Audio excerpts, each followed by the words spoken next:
They said I couldn't get the rights to Earthworm Jim. They said I could not make hardbound comics in the USA. They said I couldn't do leather.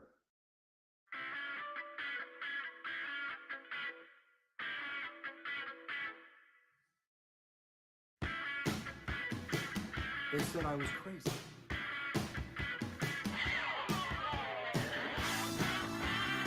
Well, maybe now they won't think I'm so crazy after all. I want this to be a book where it's like going through my art pages.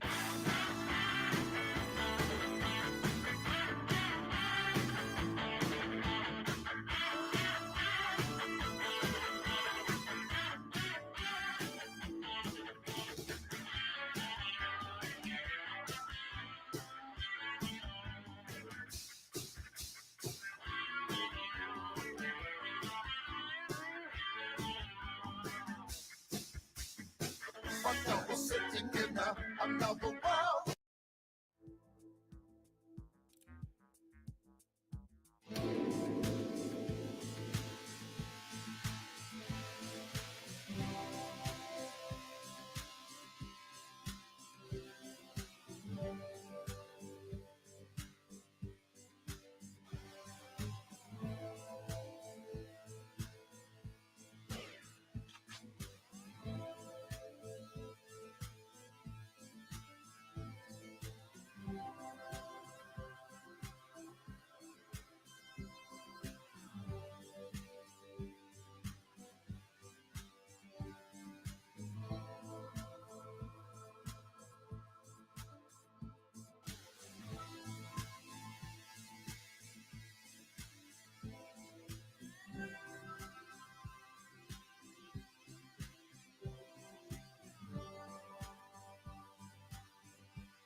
The Nutcrackers' War has left the inhabitants of Planet Christmas hopeless and desperate for heroes. Dozens of provinces and villages have been taken over by General Almond and his evil soldiers who aim to rule the planet and capture all the Christmas spirit that's left. But out of nowhere, a new hope has arisen. Our young hero Garrett is on a quest to find Father Christmas, who he believes is the only man that might have the power to dismantle the war completely. Garrett, and a leader of the small but mighty Christmasville militia, could be the only chance the planet has at returning to its jolly old self. But several questions remain. Where's Father Christmas, and why has he not stopped the war already? Who is Jack Frost, and what dark partnership did he have with General Almond? And what evil lurks behind the drawbridge of Castle Wenceslas? Raphael Sam will once again be the interior artist of this second issue. I, Ryan Hawk, will continue to write the story, and Tom Barton, our great cover artist, will draft the 5-page backup story, The Tragedy of Jack Frost, as well as drawing the variant and main cover of the second issue. Bric-a-Brac is back and better than ever. Please help us make this a reality. Hey everybody, we're finally launching Destry issue 2. I'm very excited for that. We've upped the story, more story pages, bigger, bolder action. Some really cool creators joining us, like Miss Sashi doing awesome back cover for us.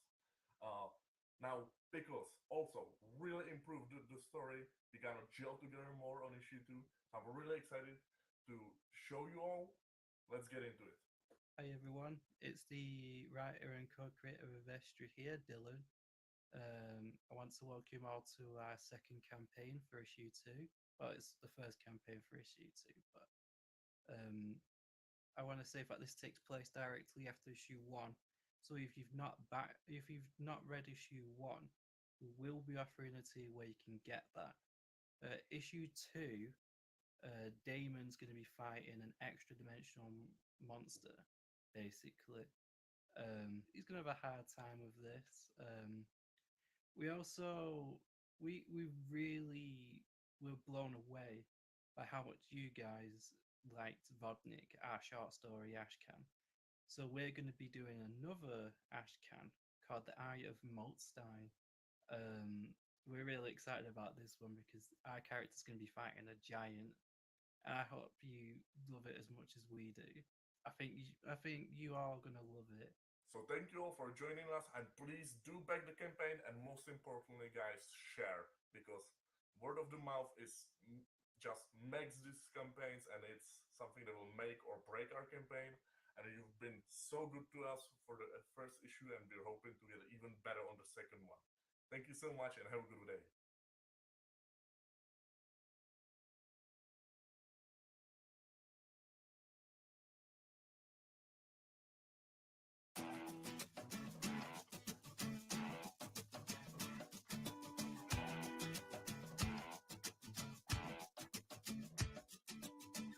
This message, it's not for you. It's for the king who lives in you. This is not a message for humans. Humans are trying to figure out a way to save themselves. The king freely gives himself to be the savior. You know what? If you go to Obadiah, it says, "And save yours, deliverers shall come from Mount Zion." It speaks of many, not one. And as a matter of fact, all creation, come on, somebody, all of creation is waiting for one event. They're not waiting for anybody to come down on the cloud. They're waiting for the manifestation of the sons of God. What's going on? Maybe your denomination is waiting for something, but your cat, your dog, and your plants at home, they're waiting to see the real thing. Out of creation, we are the only ones who happen to not know what God's plan is.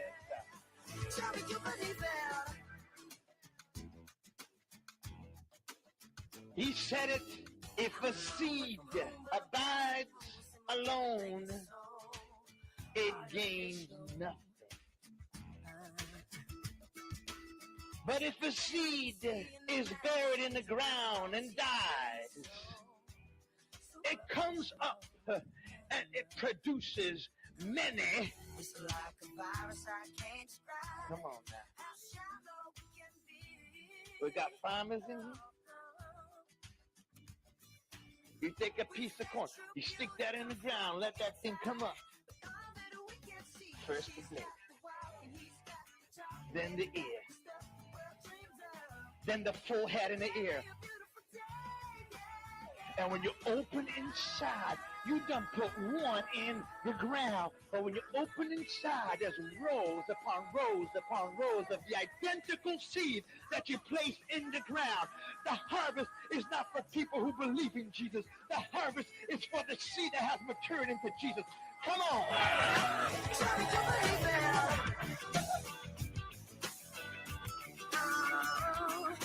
What you see ain't what you get.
They said I couldn't get the rights to Earthworm Jim. They said I could not make hardbound comics in the USA. They said I couldn't do leather.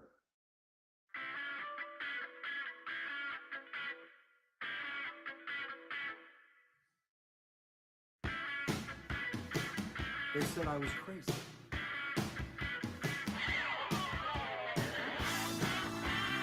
Well, maybe now they won't think I'm so crazy after all. I want this to be a book where it's like going through my art pages.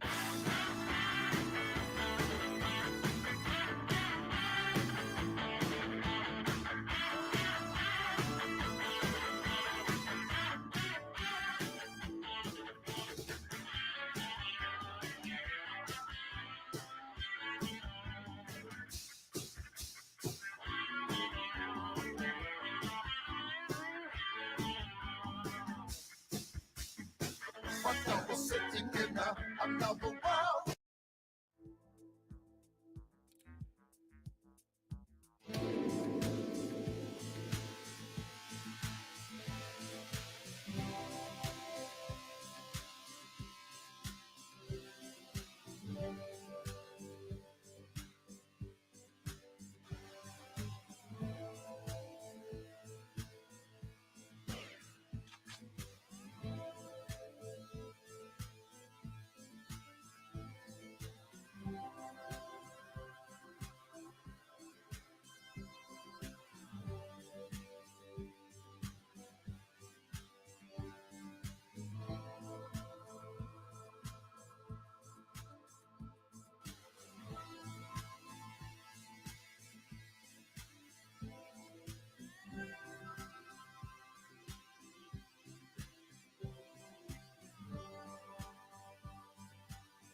The Nutcrackers' War has left the inhabitants of Planet Christmas hopeless and desperate for heroes. Dozens of provinces and villages have been taken over by General Almond and his evil soldiers who aim to rule the planet and capture all the Christmas spirit that's left. But out of nowhere, a new hope has arisen. Our young hero Garrett is on a quest to find Father Christmas, who he believes is the only man that might have the power to dismantle the war completely. Garrett and a leader of the small but mighty Christmasville militia could be the only chance the planet has at returning to its jolly old self. But several questions remain. Where's Father Christmas, and why has he not stopped the war already? Who is Jack Frost, and what dark partnership did he have with General Almond? And what evil lurks behind the drawbridge of Castle Wenceslas? Raphael Sam will once again be the interior artist of this second issue. I, Ryan Hawk, will continue to write the story, and Tom Barton, our great cover artist, will draft the 5-page backup story, The Tragedy of Jack Frost, as well as drawing the variant and main cover of the second issue. Bric-a-Brac is back and better than ever. Please help us make this a reality. Hey everybody, we're finally launching Industry Issue 2. I'm very excited for that. We've upped the story, more story pages, bigger, bolder action. Some really cool creators joining us, like Miss Sashi doing awesome back cover for us. Now, Pickles also really improved the story. We kind of gel together more on issue 2. So I'm really excited to show you all. Let's get into it. Hi everyone, it's the writer and co-creator of Esther here, Dylan. I want to welcome all to our second campaign for issue 2. Well, it's the first campaign for issue 2, but I want to say that this takes place directly after issue 1. So if you've not read issue 1, we will be offering a tier where you can get that. Issue 2 Damon's going to be fighting an extra dimensional monster, basically. He's going to have a hard time with this. We also we really were blown away by how much you guys liked Vodnik, our short story Ashcan. So we're going to be doing another Ashcan called The Eye of Moltstein. We're really excited about this one because our character's going to be fighting a giant, and I hope you love it as much as we do. I think you are going to love it. So thank you all for joining us, and please do back the campaign, and most importantly, guys, share, because word of the mouth is just makes these campaigns, and it's something that will make or break our campaign. And you've been so good to us for the first issue, and we're hoping to get even better on the second one. Thank you so much, and have a good day.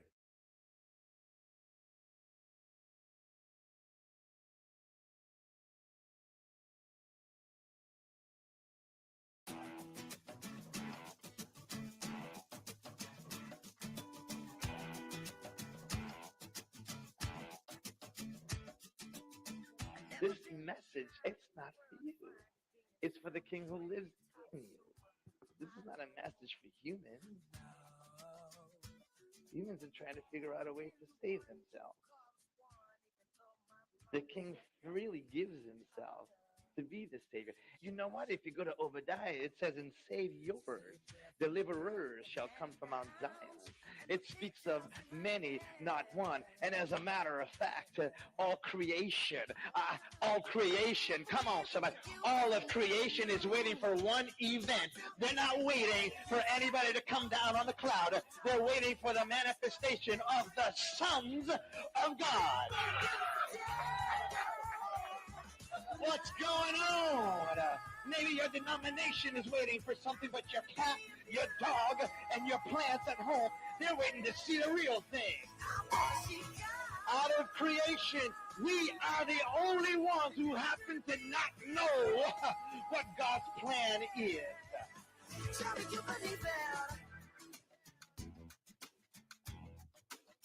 He said it, if the seed abides alone, it gains nothing. But if the seed is buried in the ground and dies, it comes up and it produces many. Come on now. We got farmers in here. You take a piece of corn, you stick that in the ground, let that thing come up. First the blade, then the ear, then the full head in the ear. And when you open inside, you done put one in the ground. But when you open inside, there's rows upon rows upon rows of the identical seed that you place in the ground. The harvest is not for people who believe in Jesus. The harvest is for the seed that has matured into Jesus. Come on.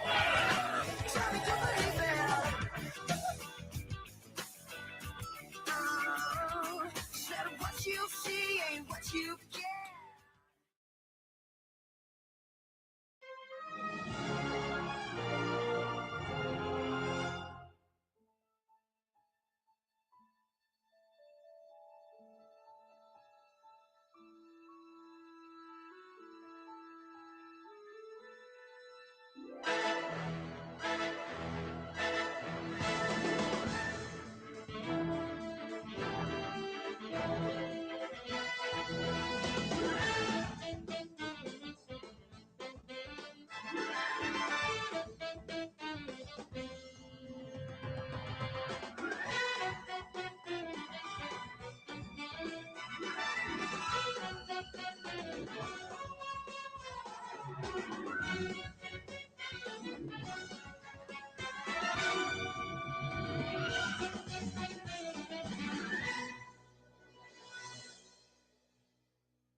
They said I couldn't get the rights to Earthworm Jim. They said I could not make hardbound comics in the USA. They said I couldn't do leather.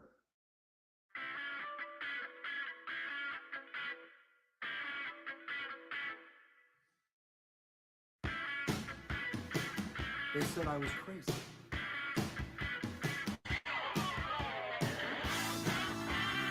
Well, maybe now they won't think I'm so crazy after all. I want this to be a book where it's like going through my art pages.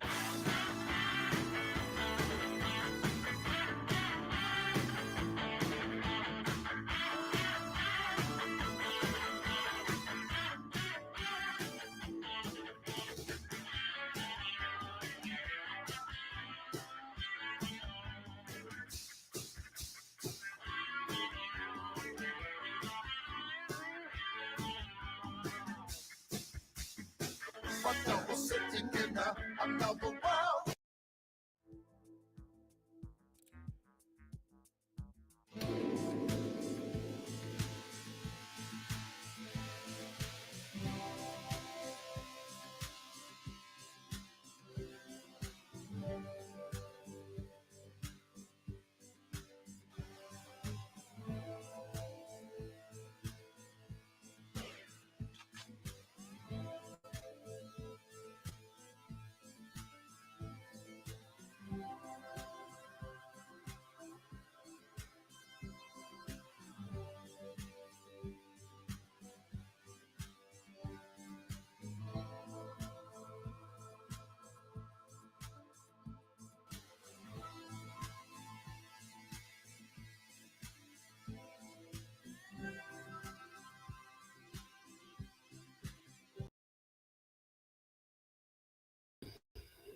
All right, let's make sure I'm not muted. I think everything is working. Give me a second. Diana's late again. No big deal.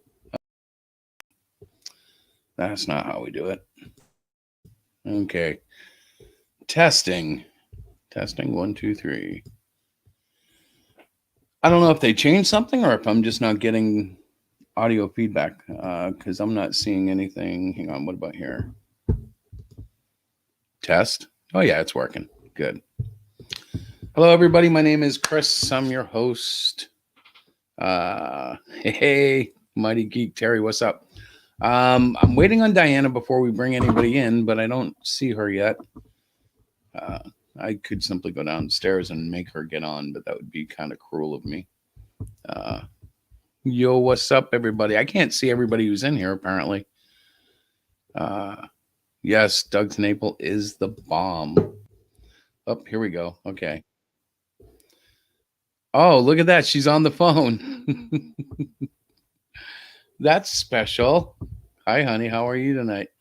Oh, you're pointing at me. That means we're number one. Yeah. Okay. I wonder if she can hear me. I should sing to her. No, she obviously can't hear me.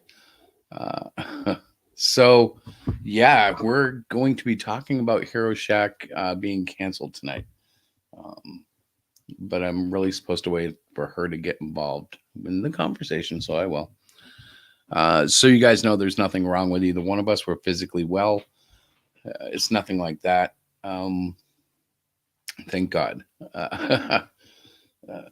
I'll be honest. I've been down about the comic now for about 6 months. It's been canceled, bro. So let me explain what that means. I've been working with the Hero Shack stories for 2 years now, trying to make a comic for 13 and under. The tone has always been aimed for kids. Hello. Whoa, look, she found. Oh, hi.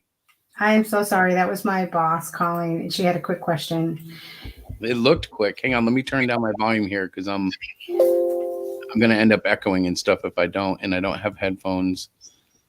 But I do have decent noise cancellation, except for when I have my volume really loud. That's all right. I'm how we're canceling Hero Shack. Do you want to talk about that in a minute? Yeah. I was Look at that. I was going to put my headphones on. Hold on. See, I don't get headphones. I just. You have a bunch in your office? No, I don't. Everybody stole all mine. Literally, like all my little plug-in headphones are gone, and now all my new equipment, none of them take the old headphones anyways. Okay, can you hear me? No, what? Can you hear me? I'm playing too much. All right, hold on. So let's talk about the cancellation. Let's do. What about it? Well, you are canceling Hero Shack Comics. Yes. For Well, the foreseeable future. Yes. And part of it is there's a stir. That would be our daughter coming home and our animals refusing to just let her come in the door. They'll cease as soon as she does get in the door, but and here it is. Yeah. It's almost like the world is trying to stop us from talking about the cancellation. But I am in a junction where my confidence is screwed, and it's probably because of the COVID. It's probably because of everything else. But I don't know where I want to take things next per se. I'm playing with an idea, but I don't know if I want to make a comic with it. Maybe I want to write my first novel. I have no clue what we're doing here, other than I still have creative energies that are flowing like a river. I still am drawing at an outrageous pace. True. But I'm also writing, and I'm writing in a bit of an echo chamber because my wife is the only one reading it. I've considered dropping scripts over at Preston's Discord and stuff, but I really don't know if that's the right way to go because I don't know which audience I'm shooting for yet. Right. Other than it's not going to be for 13 and under. It's going to be more 13 and up, if anything. And that doesn't sound like a big thing to people, but it is to me. Well, That's I think like originally you kind of targeted your audience to be for children. Well, I wanted it to be, and there was always an edge in my stuff. Mm-hmm. But in the end, I felt like, except for blood, I could typically say to a parent, there's graphic violence, but there's not going to be any major, you won't get cussing, you won't get sex, you won't get nudity. But it's time to kind of close the Hero Shack chapter, because what it really was, and if you look at the first year, it was a sandbox. Right. It was a guy who loves comics coming out and saying, Mhm. I love comics. If I Right. was a transvestite, I would have been a poorly looking transvestite because I had no idea what I was doing. Now, in year 2, professionals and seasoned comic fans may or may not like it, but Mhm. I really loved what we did in year 2, which was last year. Mhm. Tons of room for improvement as always, but the progression was great. Yep. And right up until Christmas Eve, we worked our tails off, because really we started with Last of the Reapers, and these were 2 huge books for us in terms of volume of pages. Right. And I got to see how Russian can really screw up some stuff, but I also got to see how productivity should work. True. Well, for one thing, yes, the main comic series is gone. We're going to keep the little H logo you see up in the corner there. Mhm. We're going to continue to produce something, whether that's Mhm. going to be a novel, whether that's going to be a graphic novel, which I hate that because graphic novel is just a big old comic book anyways. But we're going to continue to create. Right. But it's like we have all these little ideas that we really need to start putting water to. Mhm. And the one comic idea I am kicking around, which could become the novel, Mhm. could include my superhero characters from Hero Shack.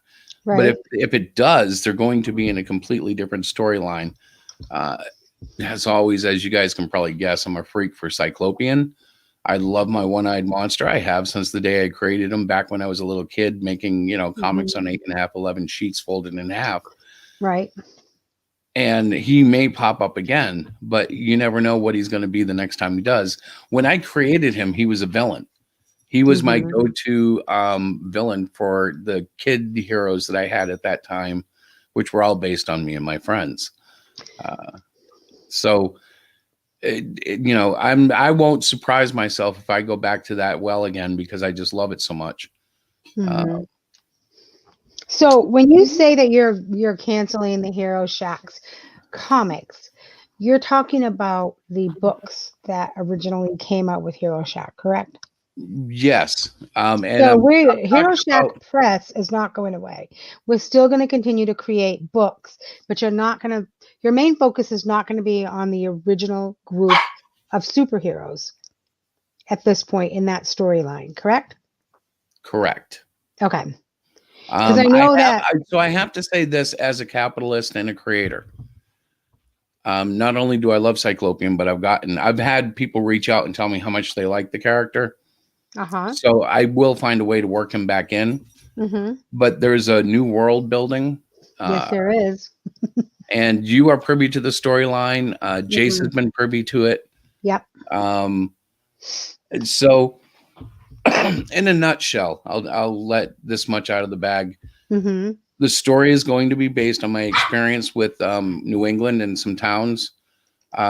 It's similar in inspiration to what Stephen King might have done, right? Mm-hmm. To do with his experience with towns. Right, right. Unfortunately or fortunately, depending how you look at it, I don't write anything like Stephen King, so it'll be a whole new experience. Mm-hmm. But I've come to a point in my life where I'm starting to understand how to take the mundane and explain it in amazing ways. Right. And that's where I think, some really good writing can happen in that pocket of this is what we all look at this as, but this is how it could be described and turned into something much more dramatic and fun. Mm-hmm. Well, now, see, Lorenzo, the only thing I'm afraid of here, and I don't know, this is going to, require some prayer and some guidance from God. I don't know if I'm giving up on drawing the comics anymore. That could all become, maybe I start painting covers for novels that I write. I don't know. I don't want to say I'm giving up on comic art because I love comic art. And to say that would be naive and premature. But to say it's outside of the realm of possibilities is also kind of silly because if I write a fantastic script, it's not that hard to adapt those into a novel. And it seems like writing novels is more acceptable than comics. So maybe I'll open up a path for creativity through novels. Maybe I get popular as a writer and then I'll have a foundation to build the comic. But I can tell you that over 2 years, we have not significantly improved our sales. I could, if I say it statistically, I could say, actually the second year we went, 200% over sales. But that's kind of silly when you're counting, well, we sold 3 books this month, honey. And it's grown, but I can't say that I am impressed to the point where I'm like, how do I put this? Like when you go out looking for a well and you say, God, lead me to the land where I dig a well. And he leads you to the land and you dig for 2 years and all you get is like a cup of water. You might go, okay, I guess God didn't lead me here. I might be listening to voices that aren't there, that aren't real. Do you know what I'm saying? Like in the Bible, there's an example where the farmer is going to cut down the tree and the servant says, no, give it 1 more year. And if it doesn't, there is a limit that you're supposed to go. So maybe Hero Shack comic isn't the way. Maybe there's something else that I need to build on that grows from Hero Shack. I just want to interject for a moment because I'm kind of looking at the comments that are coming through, and do you think that part of it is we really don't have a marketing plan? You'd use Twitter, and Lorenzo, you are 100% correct. He doesn't really. You promote it on Twitter. But I don't even do it well on Twitter. I don't promote. So that's the thing. Like our biggest form of promotion, guys, was the Comic Cons. Well, it's word of Comic Con, word of mouth, meeting us, getting the backstory. That's kind of where we shine. We don't necessarily. Neither one of us have any kind of real experience in marketing. So this is something we have to tell people too, because this is the truth. If you look at my subscriptions, they're around 2,100 right now, I think. Okay. 99% of those came from when I was making Christian videos. Now the content is a larger pool. It's a bigger audience, but I was far more successful previously in videos than I've been recently. Well, you had debatable subject matter. You talked about God, you talked about different religions, you talked about just the different nuances in the Christian religion, which got people fired up. And so that's like an area of strength with you. You are definitely a debater. You defend the truth as you see it. Well, and see, that's the weird thing when you're in the comic thing, the drama is all there, just like religious matters. Mm-hmm. But the truth is confusing. It's like some people that I absolutely adore in comics shock me all the time in the way that they do things, for good and bad. Sometimes I'm like, that guy's amazing what he just pulled off. This guy, I'm shocked that he just pulled that. And you know why I'm not naming names? Because it doesn't matter. The point is, on Twitter, there's a lot of action, but not a lot of truth. Right. It's all point of view. Is this guy dick enough that I don't want to let him make comics around me, or do I want to make an issue, make a mountain out of a molehill, and distract myself from creating? I'm gonna have to come see your writer stream tonight. I didn't make it the last 2 weeks because we've stretched. 10 o'clock last week, maybe even 10:30. I don't know. You left. I didn't.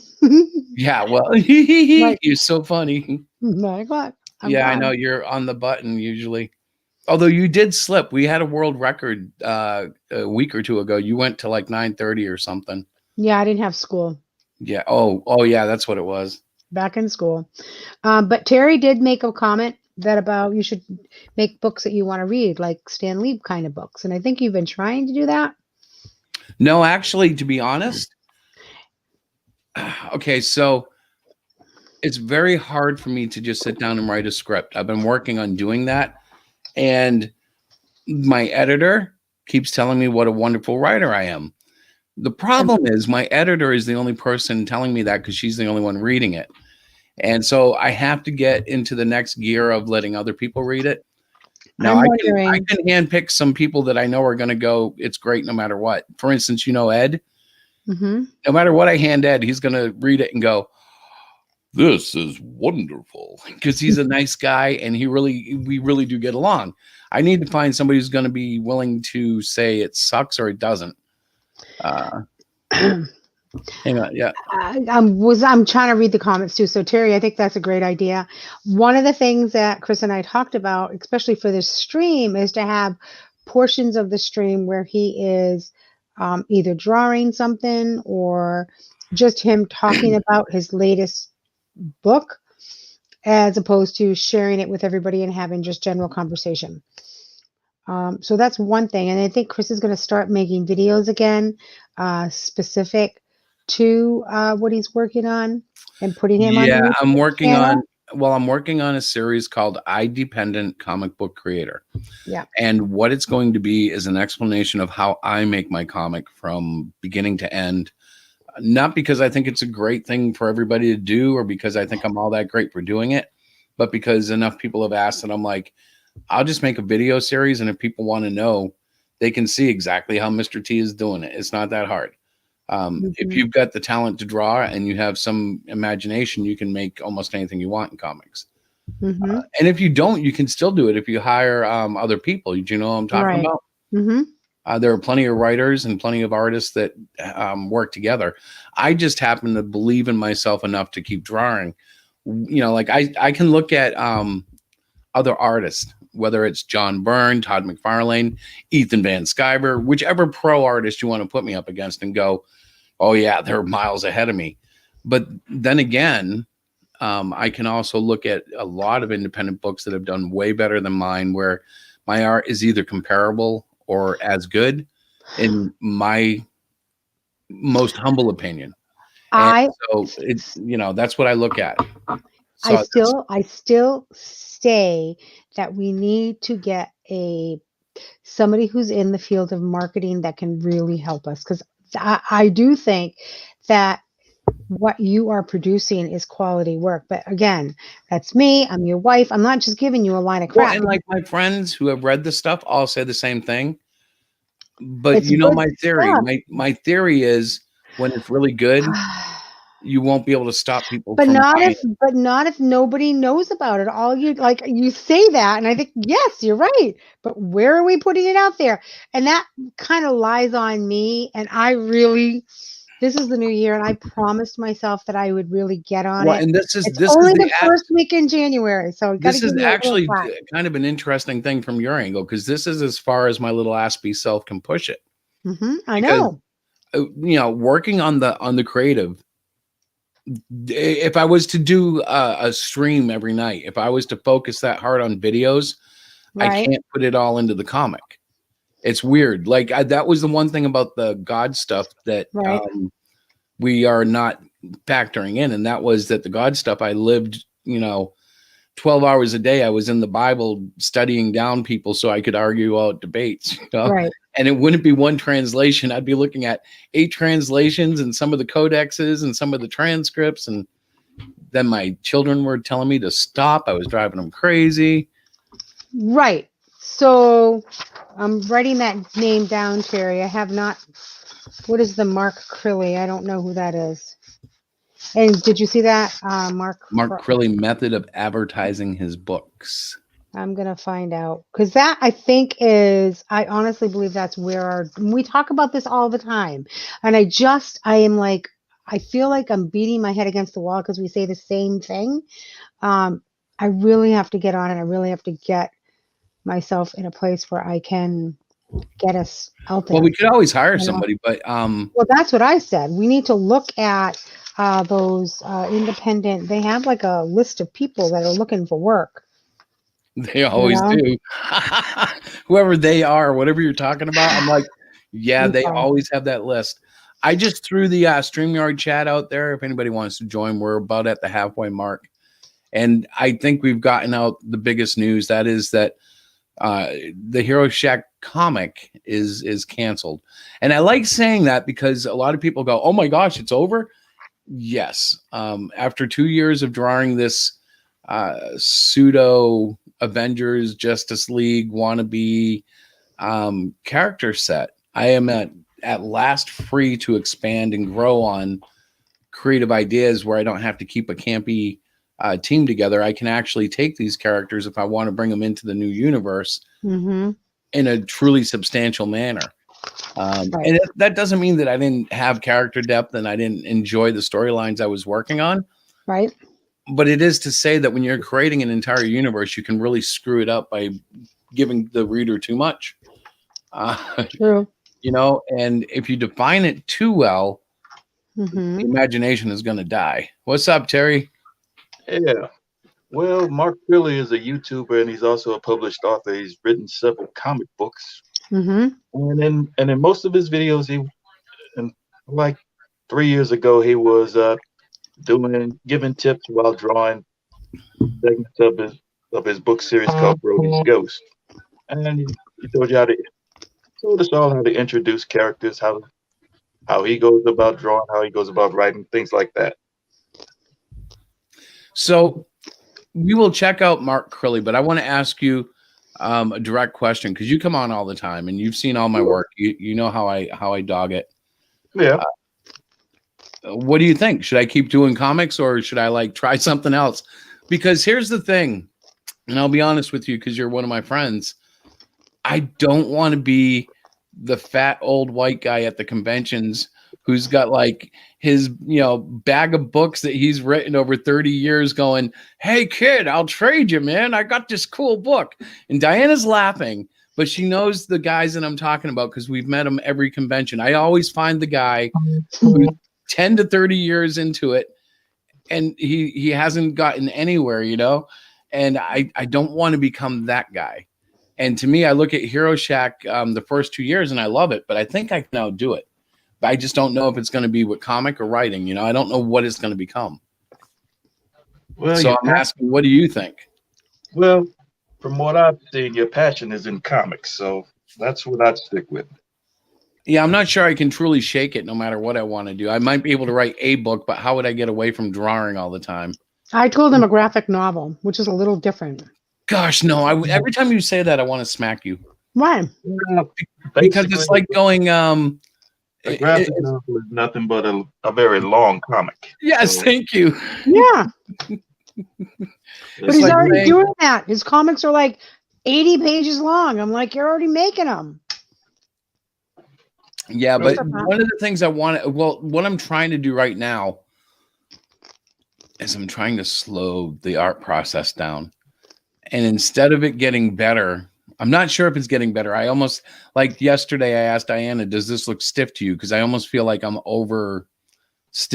almost feel like I'm getting too stiff. So I'm still working out some stuff. And she kind of liked it, but she's funny. Until I color it, she doesn't really see what it is. Like I'll draw it and have like blacks in for contrast and everything, and look and be like, I don't think he's moving. Is he? What did I say? I said that one pose looked like he should be moving. Where are your action lines or whatever you call them? Yes. To show that the person or the... Yep, you did. And that was good. That's all I said, but I like it. I couldn't see it. Remember you said, I'll have to wait till it's colored because I really can't make it out. And like, it's been that way ever since we've started. She can read the dialogue, but the black and white alone doesn't do it for her. Yeah. Maybe if I grayscale it, but she needs something more than just black and white. Yeah. By the way, good evening, Lorenzo. Hi, Lorenzo. Good evening. What do you think, bro? Should I keep making comics? Oh boy. Well, what do you have a passion for? I mean, if you have a real passion for it, like you really want to make a novel, then write a novel. But if you still want to draw comic books and do that, or if you want to do both, well, Nasser does both. I mean, I don't know. But in your opinion, for him, but financially, but I mean, he has put both, sold both on Amazon. But you have wicked big eyes. Comics. So what I'm asking, I'm putting you on the hot seat. No matter what I want, novels. If I was to come to you and say, sir, as my advisor in life, Should I continue drawing comics or should I pursue another career? But What would the altrusion say? Well, I don't know. I'm a dyslexic altrusion, so of course I'm going to be biased toward the comics.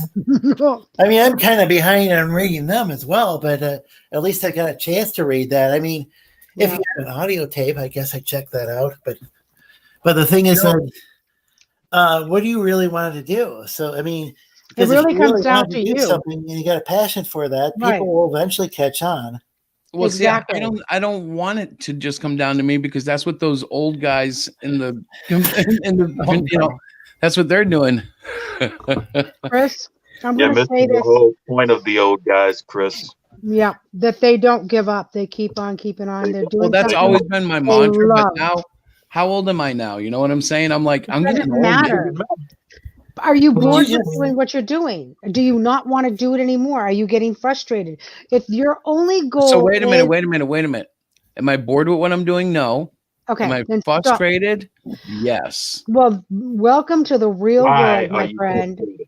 Because I they're am not frustrated selling. because not even because they're not selling. Because you're not Because I getting any don't know feedback. how to use them to expand. Like Diana doesn't understand. Actually, Diana does know because she knows how I am. know. If I I had do know. 300 reads and sold one book, I'd be like, but honey, look, the site got 300 reads. That's awesome. Listen, it's all about, for Chris, it's all about feedback. If you read the comic book and you don't say anything, it discourages him. He requires so much encouragement and feedback. It's exhausting. It's exhausting, you guys. So, and I try to tell him, I say, listen, dude, if you're going to do this, you need to do it because this is something you're passionate about. You can't not draw. You cannot write. Who gives a flying flip if you have an audience at this point? Because you're doing something that you love, right? And eventually, the marketing end of it, which I kind of hold the reins on that because I'm not marketing it. I come on the show and I blab my fool head off. I don't know what I'm talking about half the time. No, it's my turn to talk. Stop your time out. Thank you.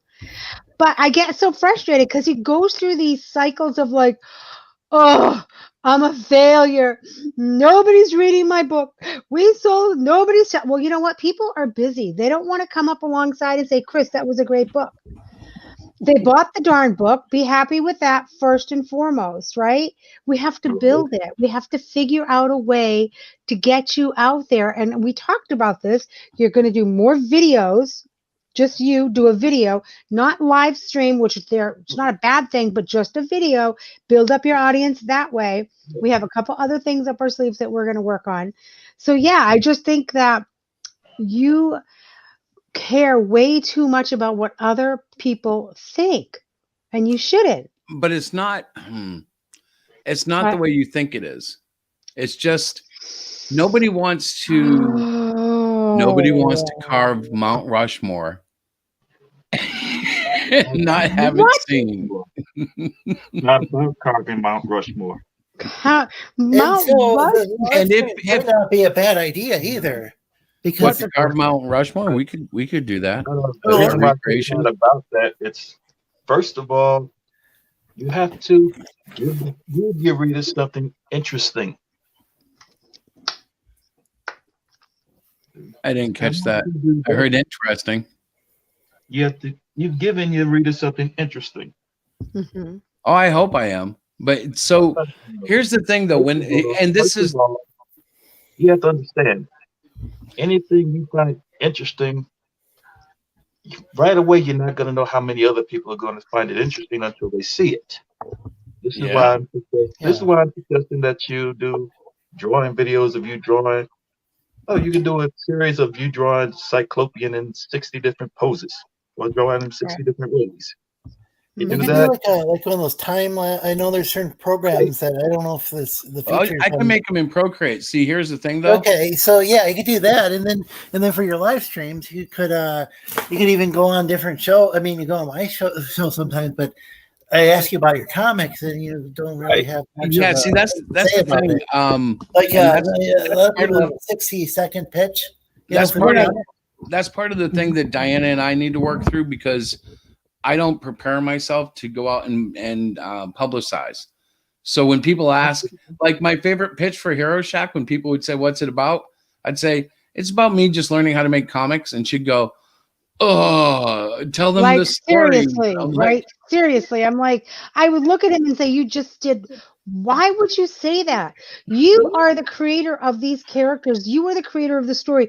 When you get into telling what that story is about, you become engaging and animated, and people get it and they're like, oh my God, that sounds interesting. Don't tell them, oh, I'm just like learning how to draw. I'm like, nobody wants to hear that. All right, good dude. Yay, good for you, bro. Keep on doing that. Keep on making those circles and little well, stick lines or whatever. initially though, that was good. Like, No, okay, so be honest. The first couple of conventions, the first couple of books, we were very new. and we. I'm okay. I'm gonna tell you the truth. I remember the first show we showed up. We had Sandbox 1, and I think we might have had 2 as well. 2 Oh, of it's awful. possibly the worst books I'll ever produce. Yep. Looking I've back. got some buddies who play guitar, and they're always learning. You know, but they're not. They don't go and say, "Well, I'm learning how to play the guitar." They say, you know, Yep. but they're always I know. practicing. No, Well, I But that have doesn't stopped mean they're doing always that. getting better. But that doesn't mean that they have to present it as though they're just a beginner. Well, I have stopped pitching it that way. But the point was we would set up. Diana had this beautiful table set up. Our artwork was enlarged and printed on banners. We had it was funny because when people read Hero Shack, they would walk by and go, Hero Shack. Like people were always trying to say it like she was good at marketing in the convention. But it was just hilarious because I would stand there and we were sitting next to like legends like Bob Hall was in one show and that Schweitzenegger, I can't say his name. The guy, I can't remember his name, but he was really good. I remember his name, but I can't say it. Okay. Walt Simpson. What's it? Arnold Schwarzenegger? No, it's no, not that guy. I know that I always say it wrong, but he's like a legendary guy.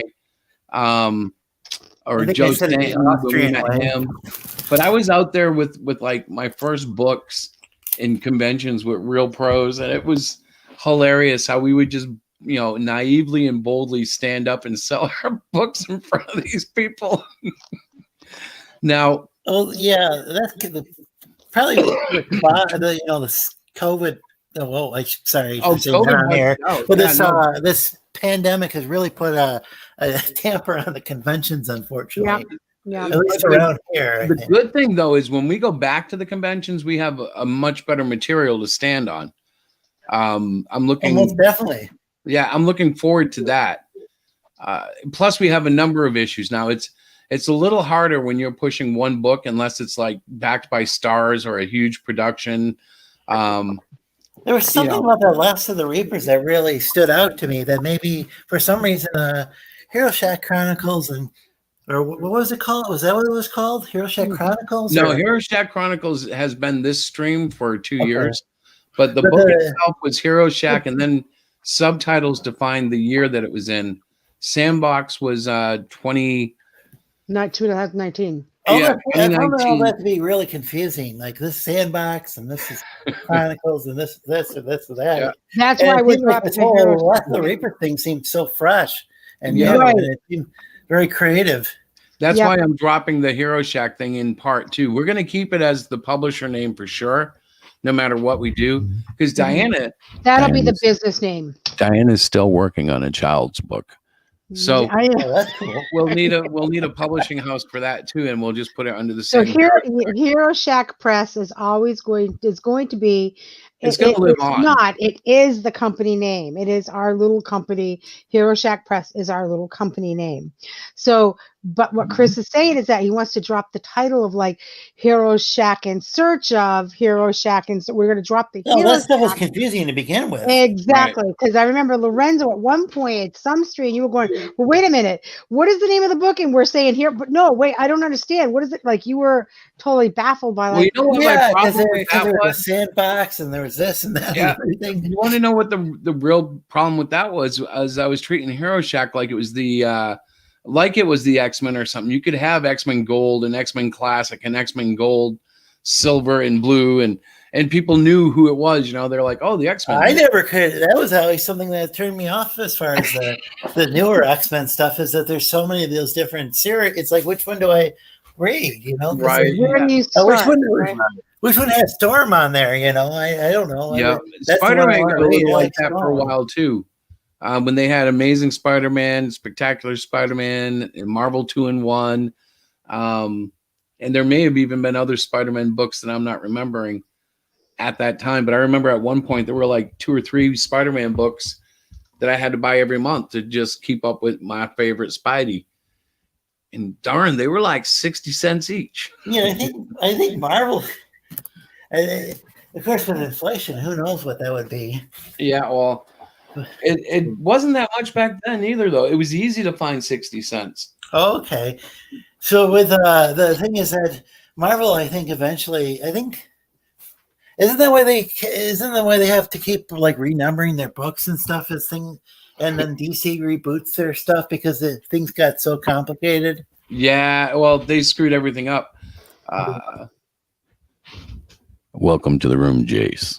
Greetings. I didn't Hey, Chase. realize initially you were sending me a link to join the production. I thought it was just to view, so I was going to sit on my iPad, and I was like, oh, well, I think I should log in then.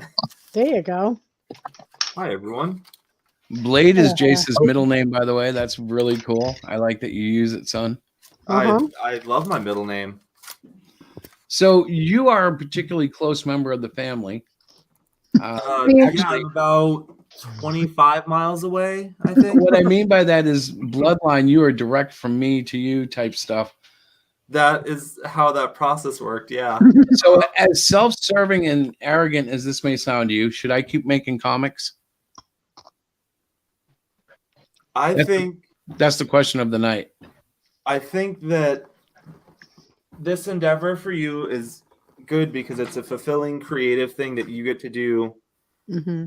I think it's similar to how Sean and I do our streams and our saying words, where it's like we're doing it, but we don't do it because we think it's gonna become like a big stream thing and it's gonna give us income. It's like, no, this is a really satisfying thing to do together.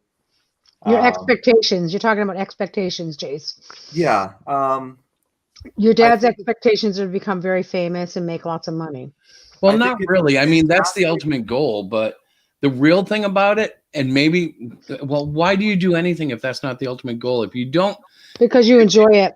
Yes, but if you don't do it to succeed and to, if you're not doing it to compete, at least in my stupid heart, that's where it breaks down. Because if I'm not trying to shoot for the gold, I'm just like in training, and just being in training is kind of lame. And that's why I think that you keep coming around to the same question: should I be doing this or not? Because your goal, your aspirations for the comic is way up here, when all of us are like, but like Jace is saying, you enjoy it, you like doing it. Don't stop because it brings you some satisfaction, but maybe, just maybe, sort of shift your eye on the prize just a little bit and do it because it's bringing you satisfaction and you want to share your creativity with people with the hope of maybe. Well, yeah, and ultimately the last 2 years that has been what I've been doing it for. But on the other hand, I don't like, so I'll say it again just because Jace wasn't here. I really don't want to be that old man. I don't want to be the old guy who's running around pushing bad books and everybody just humoring him.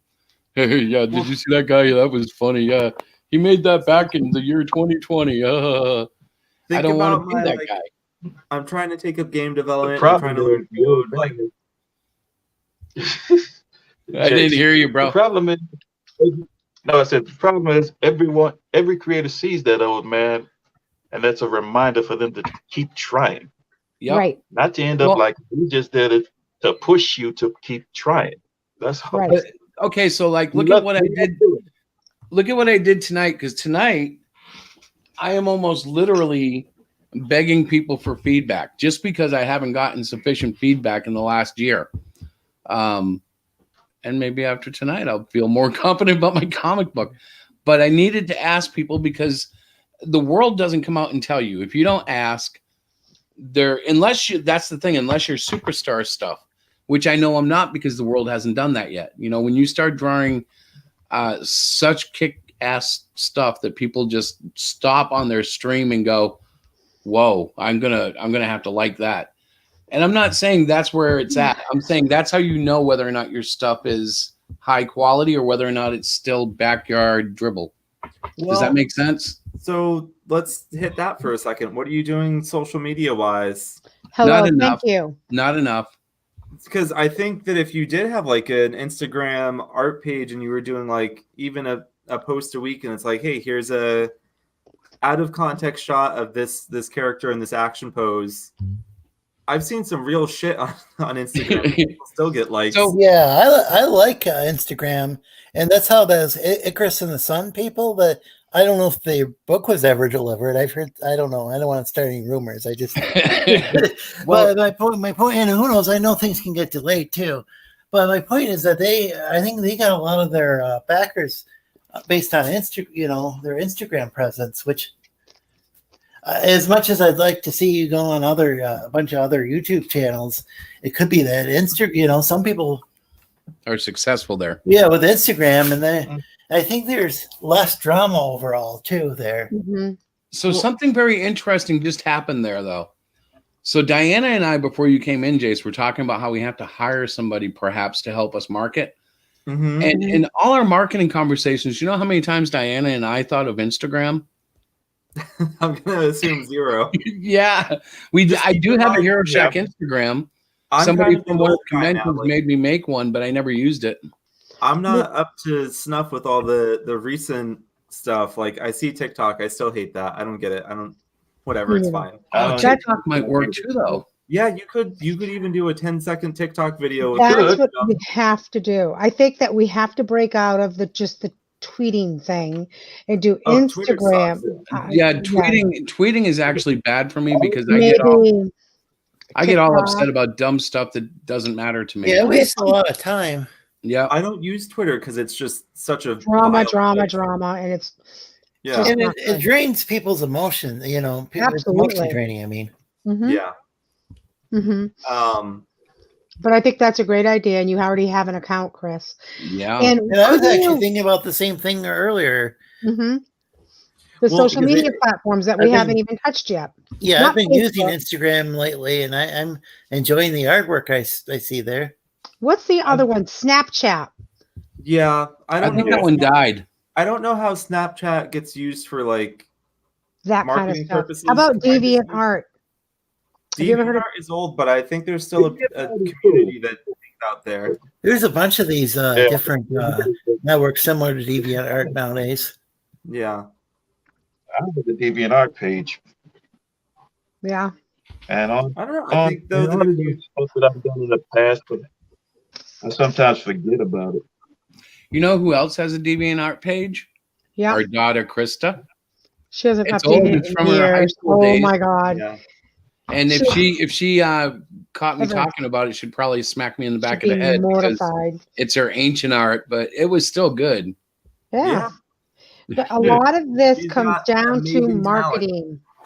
She does, but a lot of this comes down to marketing. Like, should I quit my full-time job that provides half our income and just work on marketing? No, I cannot afford to do that. But that's what we need. We need somebody, a younger person who's really good at all this social media stuff to market it for us. And we just give them whatever you want them to put up. That's what I'm thinking.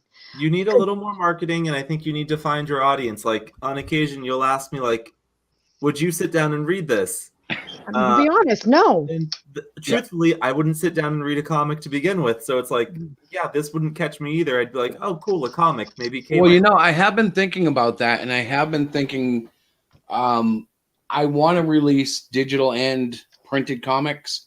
Mm-hmm. I might want to take that extra step and make some sort of audio comic, animate the frames with rough animation, put in a little music from open source libraries and throw some voice audio over it. And release some. The Hero Shack licensed game out. Yeah, we're waiting for that. People in, reading the comics to get some lore. Mm-hmm. Well, you pretty much heard the storyline where I'm going next.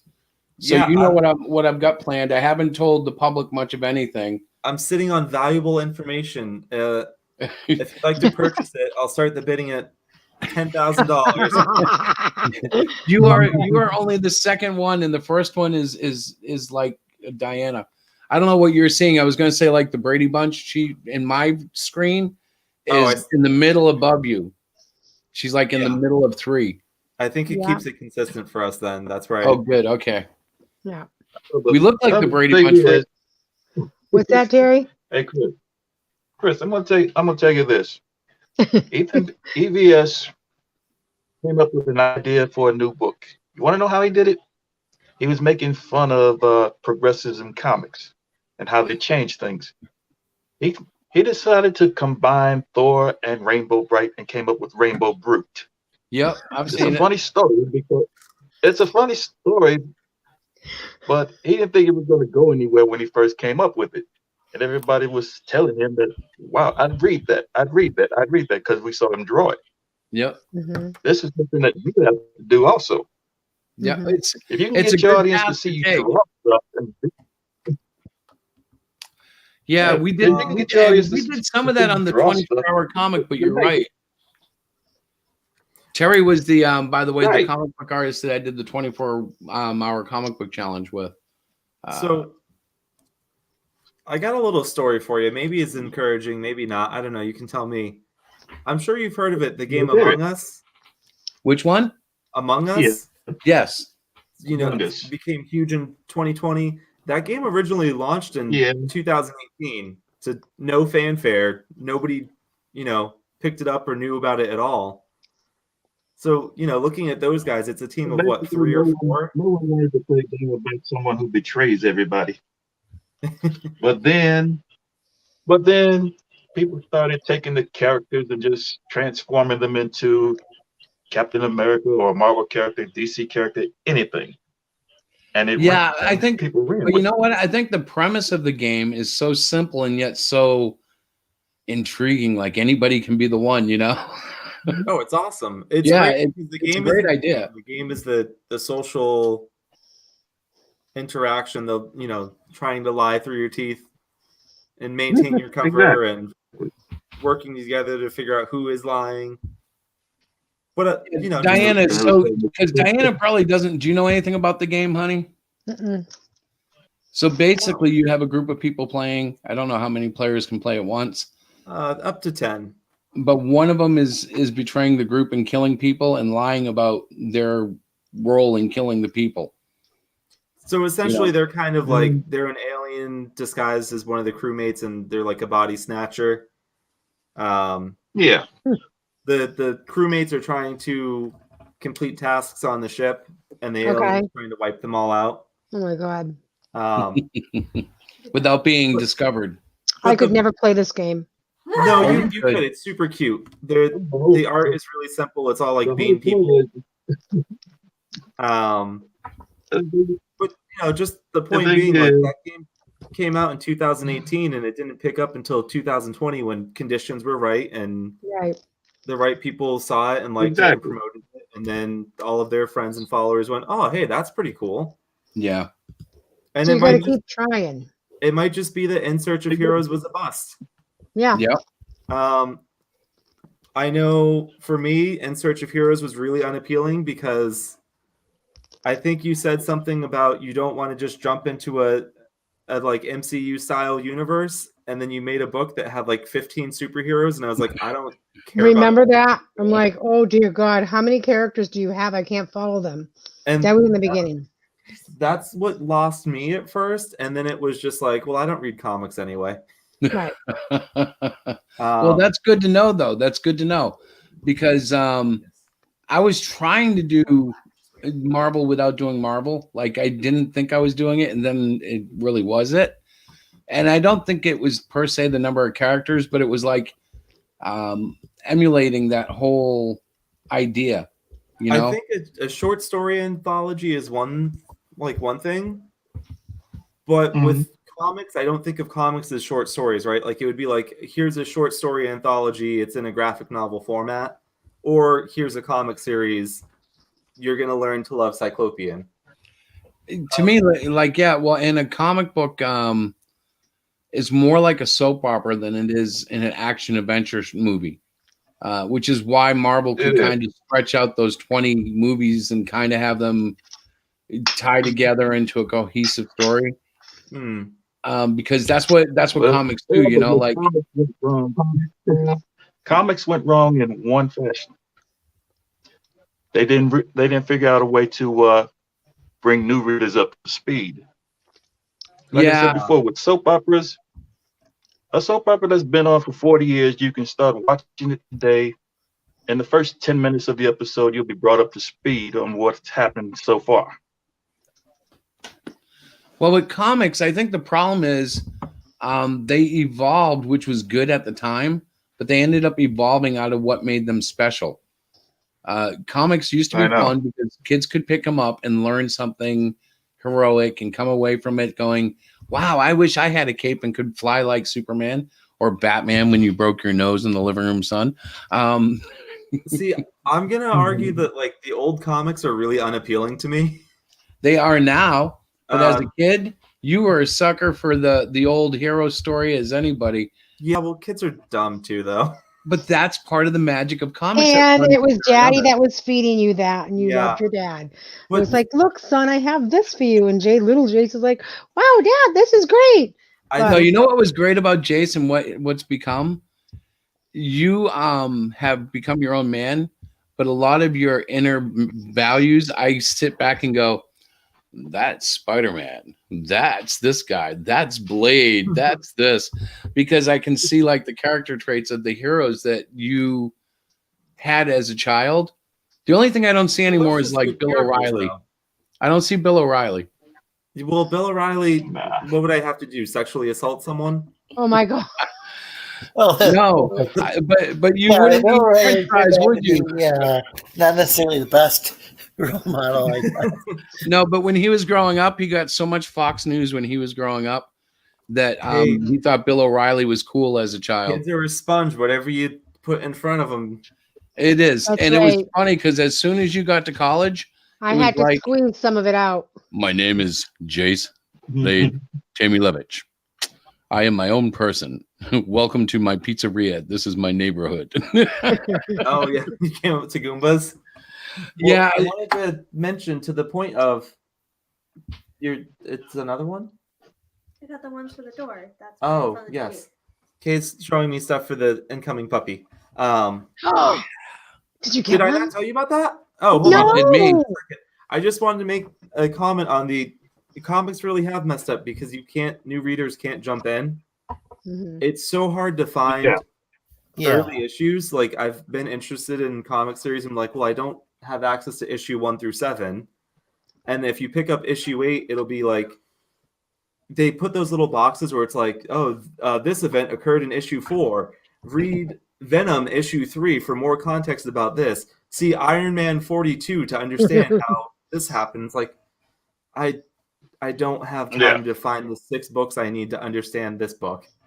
Right. And you know what? That used to be cool.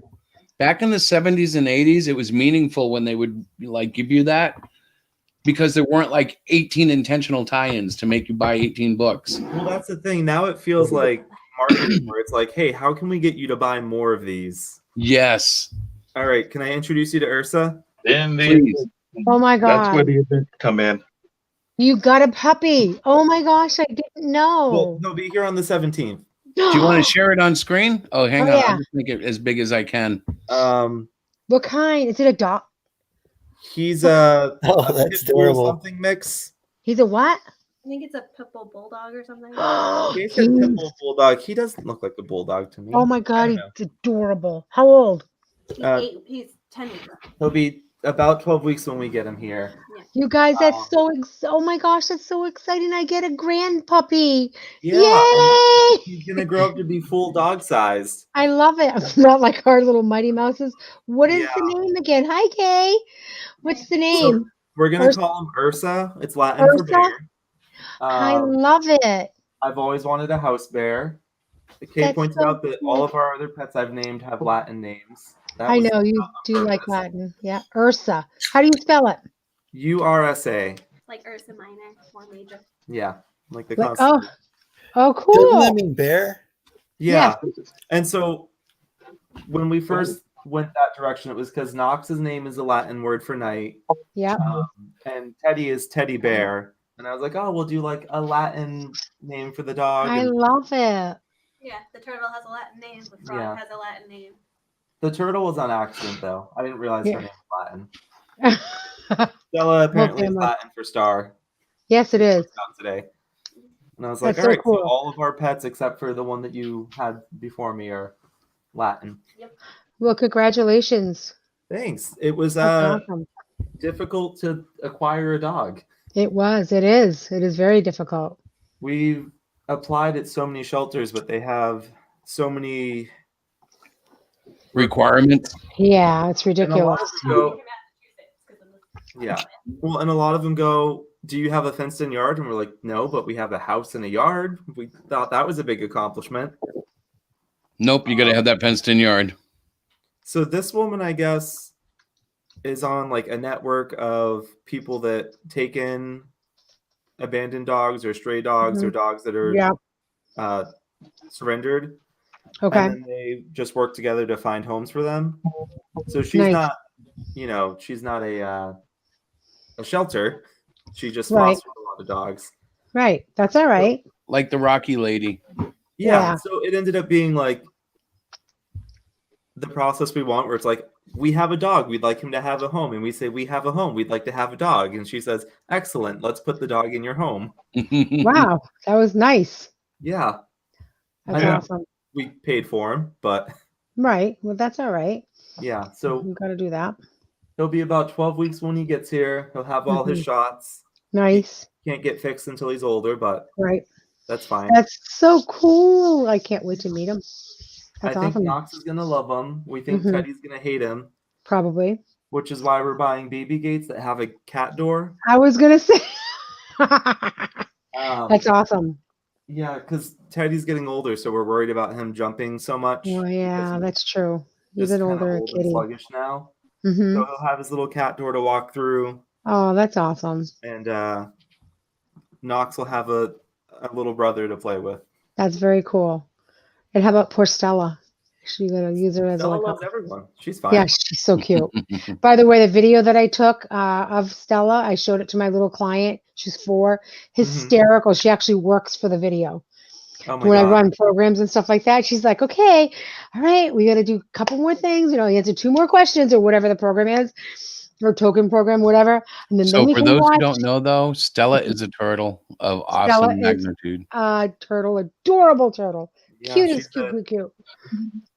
14-year-old red-eared slider. I think she's Yeah. like 13 inches across her She's shell. beautiful.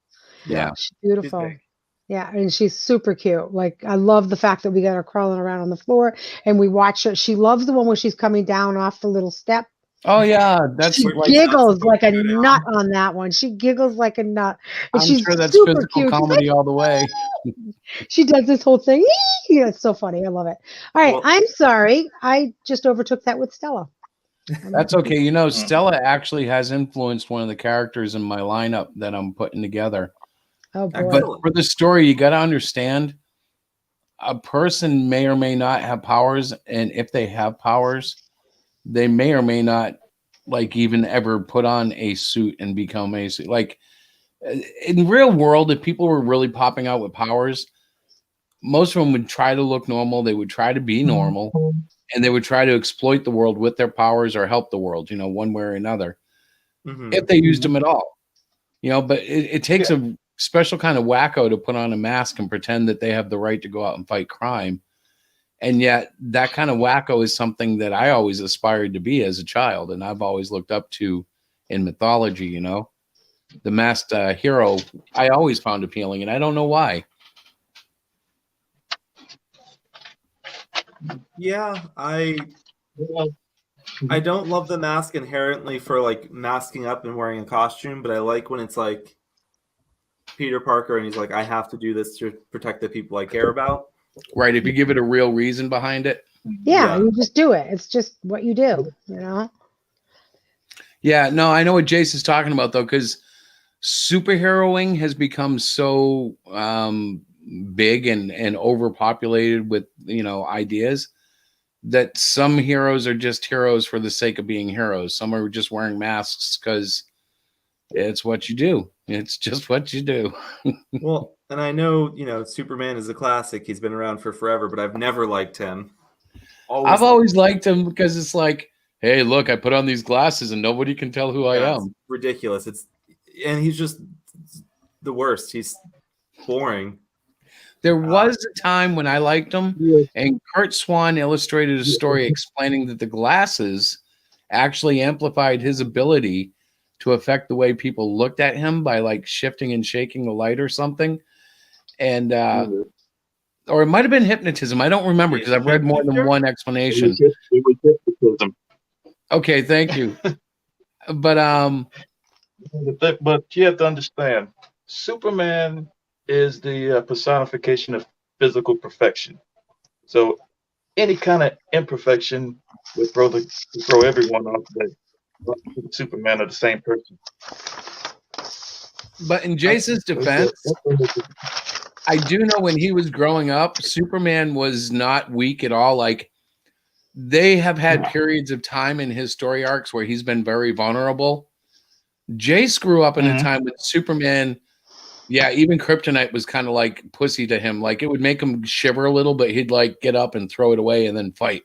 Well, I just remember it always being, and so I don't have a lot of experience with Superman because I haven't been interested in him. Yep. But it's always been like here's the bad guy.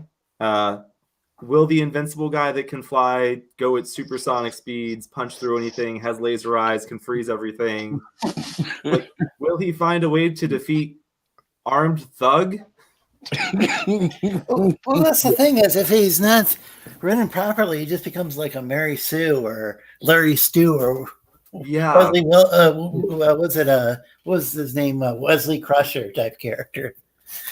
Just like too perfect. There was a YouTube video spoofing that where every time Batman went out to do something, Superman would zip ahead and come back and he'd already be done, Or Batman would be like, hey, I just stopped a mugging in the alleyway. And Superman would be like, yeah, I stopped a nuclear war while you were gone. I took some war. That's the thing. I don't know about how I feel about all that vigilanteism with Batman, but at least he was like an actual, just a regular guy. I mean, well, he's rich, and that made it a little hard to relate to him, but he was just like a regular dude. So do you want to hear a secret?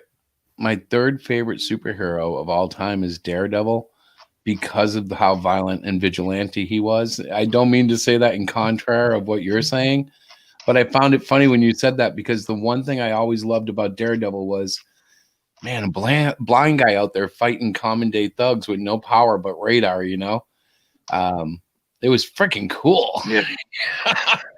Spider-Man had a bit of that Superman feel. I think the restraint to give your characters power but not overpower them does a lot for them. It's kind of like when you're playing imagination with a kid and they have ice breath, so then you shoot a laser beam, but then they have force field, so then you have your EMP, but they've got a generator. It's lace for EMP and so is Daredevil though? Like, is he like self-righteous about what he does, or I mean, because I think that's maybe what I have a problem with Batman is he's a little hypocritical. I think it depends on when you read him.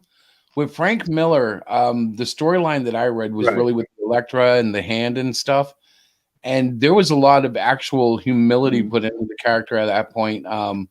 He was a badass as far as like if you were doing a mugging, yes, you were going to go down. He could take you easy, but then these like ninjas started to show up and mess up his life. And Stick was involved, and the stuff you've seen in the show and the movies and stuff, it all kind of looks like that. But when Frank Miller first did all that stuff, and it hit the newsprint comic books, there was like this satisfaction in watching Matt Murdock rise above the impossible odds that were stacked against him. The storylines with Kingpin were phenomenal because the Kingpin used to be Spider-Man's main guy, and in many ways he still is. But Daredevil had him through that whole story arc, and it was amazing. So yeah, to me, it's a long way to just say that's why I like vigilantes. Well, I like Batman in the animated series and Batman Beyond. I just there were certain times when I thought Batman was being maybe a little bit hypocritical or something. I mean, I'm not expert on any. Oh, there is always going to be that element of hypocrisy when the guy breaking the law is enforcing the law. But it's that's what I meant. And he's like friends with all these cops and all this stuff, and it's like, I don't know about this. Well, the funny thing with Gotham City is Gotham City put a freaking franchise logo up on their light pole, and we need a vigilante. Shoot it up on cloud, and here comes Batman flying in from the Batmobile. What is it, Commissioner Gordon? That was like, oh yeah, they got that little light that they had. That was kind of the weirdest thing because in real life, law enforcement would never welcome a vigilante like that, and yet in Gotham City, it's more than welcome. Yeah, I definitely remember that from the movie. Did they have it in the comics as well? Oh yeah, that's where it was born. Oh, so really? I am leaving, gentlemen. It has been wonderful talking with all of you. I thought the stream started at 8:30. Maybe I missed the thing Dad sent. Well, what happened was the first half hour I announced that Hero Shack was being canceled.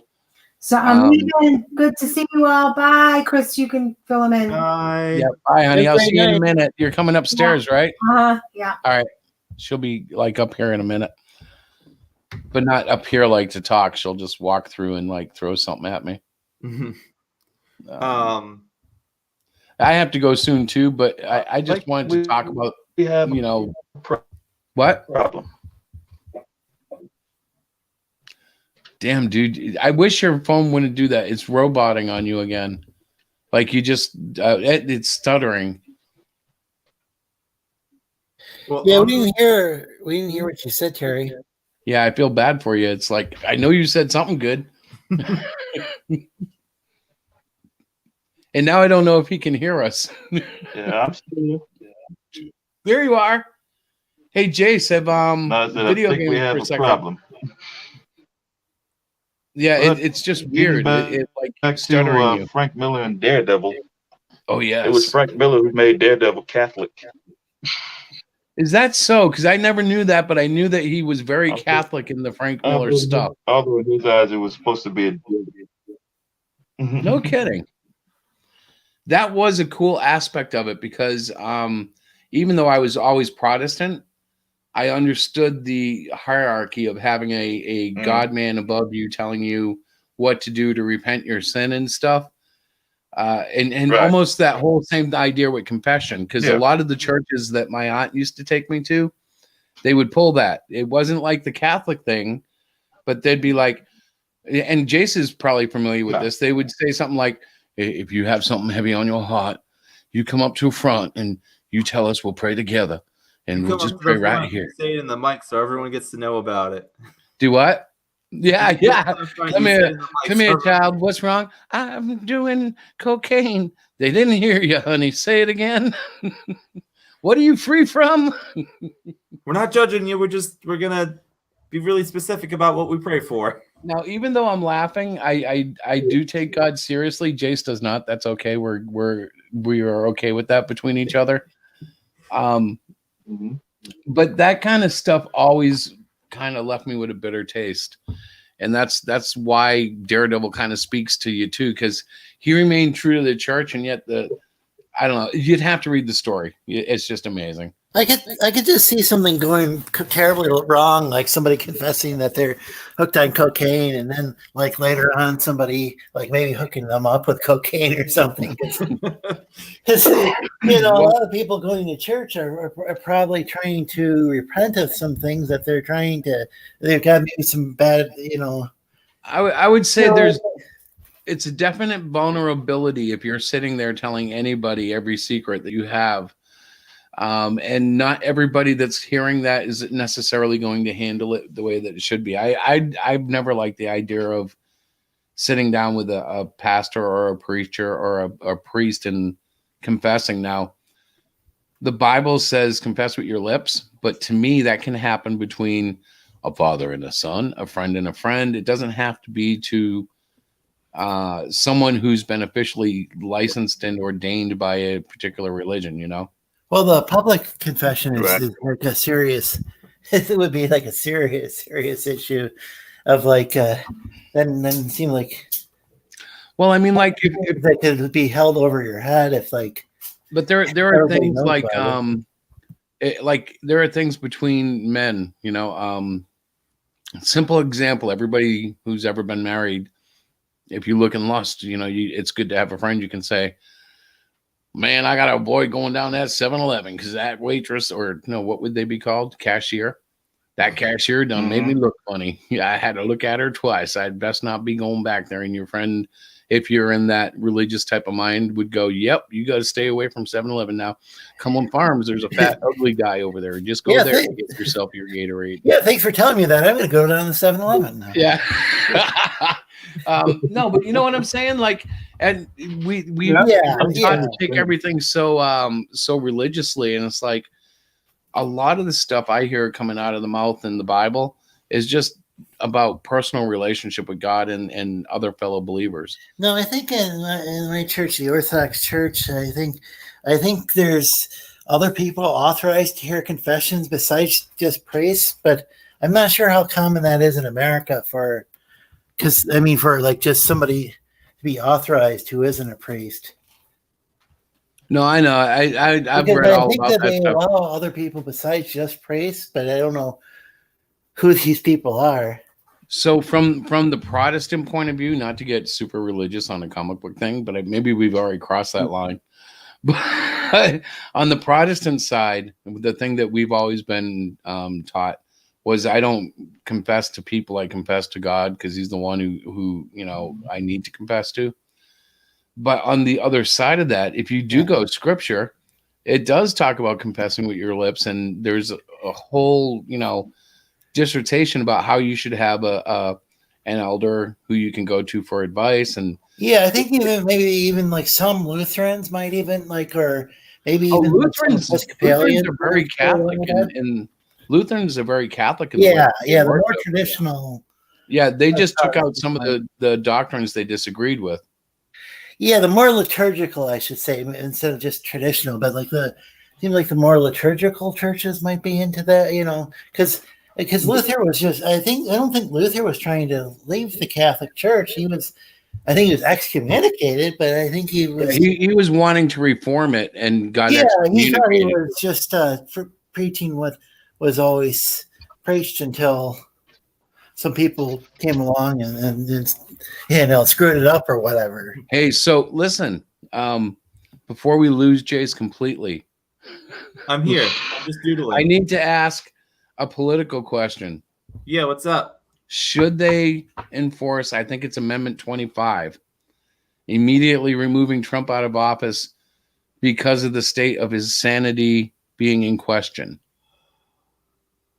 I was struggling with this tonight until I realized he's going to be gone anyways. They should get him out before he can do any more damage. So the problem is the group of people that take 2 weeks to put it together. By the time they get all this together, I said by the time they organize everything to push forth anything, it'll be out of office. Yeah, that's a good point. Well, no, 25 can be rather quickly. The group that I'm most worried about that backs Trump doesn't hold political power anyway. They're radicals that, frankly, are just fucking unhinged. Well, I'm really concerned at this point because the people that were there today are not the worst people that are in the Trump side. So no, the people that were there today wanted to protest, and they would have done some physical violence. But the people that I'm worried about, the ones that are carrying the real guns and the real rifles, they clashed with the cop. If they weren't white, they'd be dead. If we're being real. Well, at least one of them is dead. Yeah, there was a woman shot down. I don't think she was. I think she was just caught in the crossfire too. I think the cops opened fire down there, and she wasn't even armed. But it was part of this whole thing where So they took over the Capitol building with it, or what? Yeah. Because No, they got through. They together. apparently got through and into the Capitol building, I believe, and they got deep enough to where there is a point where when you hit a federal building and they're going into lockdown, if you're in the hallway and you are coming through the hallway, you are a target. Well, this whole thing's very confusing because my and I'm an independent, so I don't pick either side. But gosh, it's like my conservative friends have always been saying that they're against mob rule, and then this happens, and it's like, well, this sounds a lot like Antifa or I don't know much about BLM. Well, I think this is kind of like Antifa that does this, or I think you're looking at the response to that from the right side. But what I'm saying is, the guys that scare me are like the guys that went in that Las Vegas hotel room and shot down that concert and stuff. Yeah. I think when you're talking about this group, I don't think you're talking about sensible Republicans that are a part of our government anymore. I think you're outside of that realm. Now you're talking about Trump's people. Well, there are divisions in Trump's people, though. So what I'm saying is, you have people that believe in making America a great industrial country, all that stuff, and then you go down the slide until you get into the really bad white supremacist bullshit, racist stuff. It's a spectrum all the way from just a simple white-minded, I want a good economy and a lawful nation. And they're usually Christian because that's what appeals to them the most. Those aren't the people that went and took the State House today. Yes, but actually, I think some of them are. I do. I think this is really confusing. If you're that level-headed and you respect the law, you didn't say, "Okay, we're going to a Trump rally, then we're going to march on the State House and forcibly take it." Yes, but you might if you've been so mind conditioned in your head. You lost the plot. You've totally well, no, because they I think a lot of them view this like 1776 stuff, and they thought if they took the Capitol building or whatever, I see them more like Red Dawn. Yes, you may be right, but I'm saying in their own perception, I think a lot of the people there thought if they showed up, it would be enough that the whole country would have to stop. When the left, I think it was people on the left went in because the Tea Party governors had taken. They went in protesting do you remember that several years ago? There were when there were a bunch of Tea Party governors that got elected. I don't know if they were all Tea Party, but there were like in Michigan and Wisconsin, there were all these massive protests. I don't remember by pro-union people on the left, and then the Democrats, of course, put the kibosh on there. But I think that they did have like a takeover of the Wisconsin state capitol, and it seems kind of similar. I don't remember anyone getting shot in the process. The problem is, I am like a lot of Americans. I haven't paid enough attention to politics. I get involved at presidential election time. I read all the propaganda. I pick a side, and then I sit there and I quip my little thoughts. And then when it's all said and done, I kind of settle down. So this election's been different because we have Trump throwing a temper tantrum, and there's just enough doubt in the things that he's brought forth that as an American, I want to make sure that they cleanse the election cycle process. But now it's gotten to a point where literally you have to question whether or not the country is being run by, who's that crazy guy? Sending your kids to college. You want us to go off and get smarter, but then not learn from it. I love it when the youth have so small. The thing is, like, supposedly the Democrats, that Trump was not of sound mind, so they, and I don't like either party, so I just think it's hilarious that they got a guy who many people think is maybe demented that they put in place. In all irony, okay, so the only way I thought Trump got elected in 2016 was because of the amount of hate that Hillary had against her. Yeah. In a sense, Trump may have faced a group that was just as powerful because he had drawn so much of the ire of America that I think they could have put a broomstick against him, and the broomstick may have won. All three candidates were were part kind of like they were just beholden to Chase Bank. Like Trump was like when they said you can't work remotely for Chase Bank, you got to go and show up to work. When Chase Bank told the workers that, Trump when they gave a speech praising that. And the same thing with Hillary. Hillary was gave speeches for Chase Bank. So let me say this Biden, I think. Before we go too far, can I just answer your question? You asked about should they try to remove him or should they just leave him? Yes. I don't think you win. I think if you try to remove him early, those people that are already fanatical radicals, they're not obeying the law. They don't care about the election process. They don't care about, what the result of a vote is. They're going to say, well, you asked the wrong people to vote. You need to ask our people who they would vote for. If you remove Trump early, they're going to come at you. And they've already taken, the fucking state house in Washington, D.C. It's the nation's capital. They took it for like 3 minutes, and then the state just went, get out. Okay, but is anyone else hearing gibberish in the background, like some high pitched warbling or something, or is that my end? It might be your end. I don't hear it. I don't hear. I'll be back in a second. Okay. Just like imagine though, like a group of Black Lives Matters protesters march up to the Washington D.C. State House, and they're armored and they've got guns. And are any of them alive? Or are they going to be immediately shot upon? Because protesters with no weapons were shot with rubber bullets and with tear gas, and they were beaten with batons. Like, there's insanity here. But hold on, before you get to that. But you're on a point right there. That's a problem right there. Remove Trump, the people that went today are going to go again, and they're going to keep attacking. If you don't remove Trump, he's going to get voted out, and they're going to go, no, this is bullshit. The election was stolen, and they're attacking. I don't have faith in them to do the right thing and be mature adults and go, well, the election went the way it did, and we can re-elect in 2024. We can do another campaign and blah, blah, blah. I think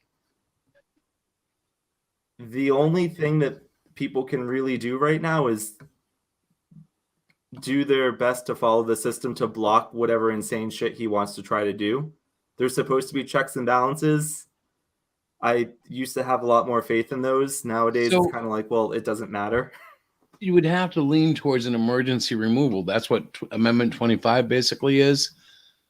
But I don't think that emergency removal is going to get us much.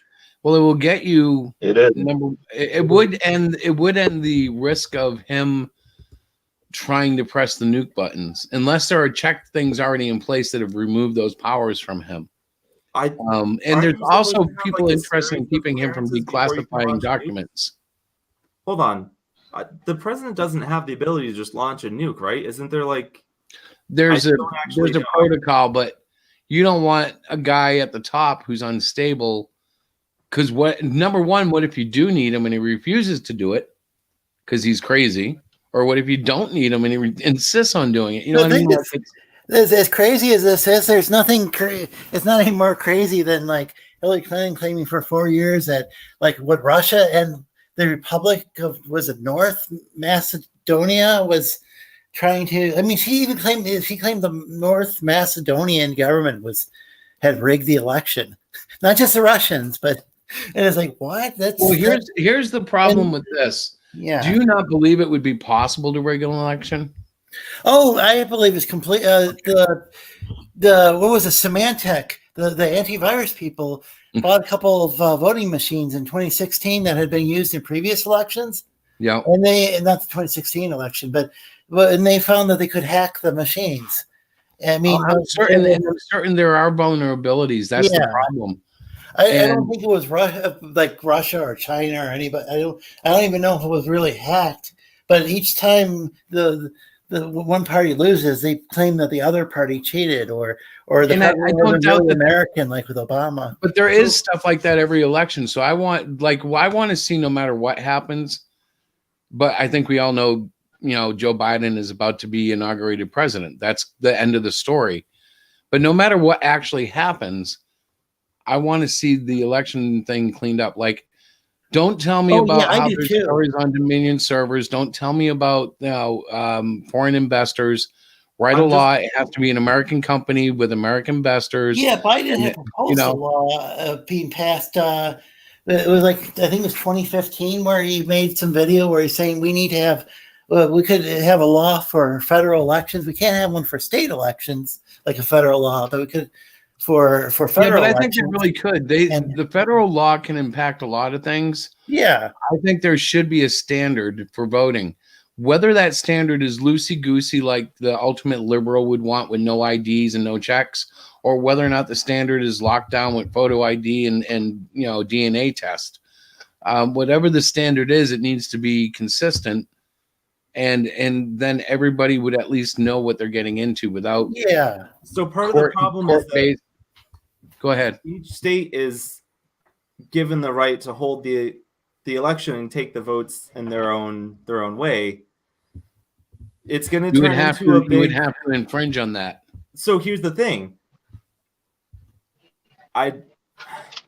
For how much people say they don't want big government, it would require a lot of big government to get the security of knowing to make sure everybody's complying. But I don't think that will work anyway, because I think no matter what you do, what you put in place, people that don't want to accept the result are going to go, well, they must have cheated because they X, Y, and Z. And the three people at the top own all of these. And if you look, this 3, if you turn it sideways, is an E. What does E stand for? Edward. Edward has shares in it.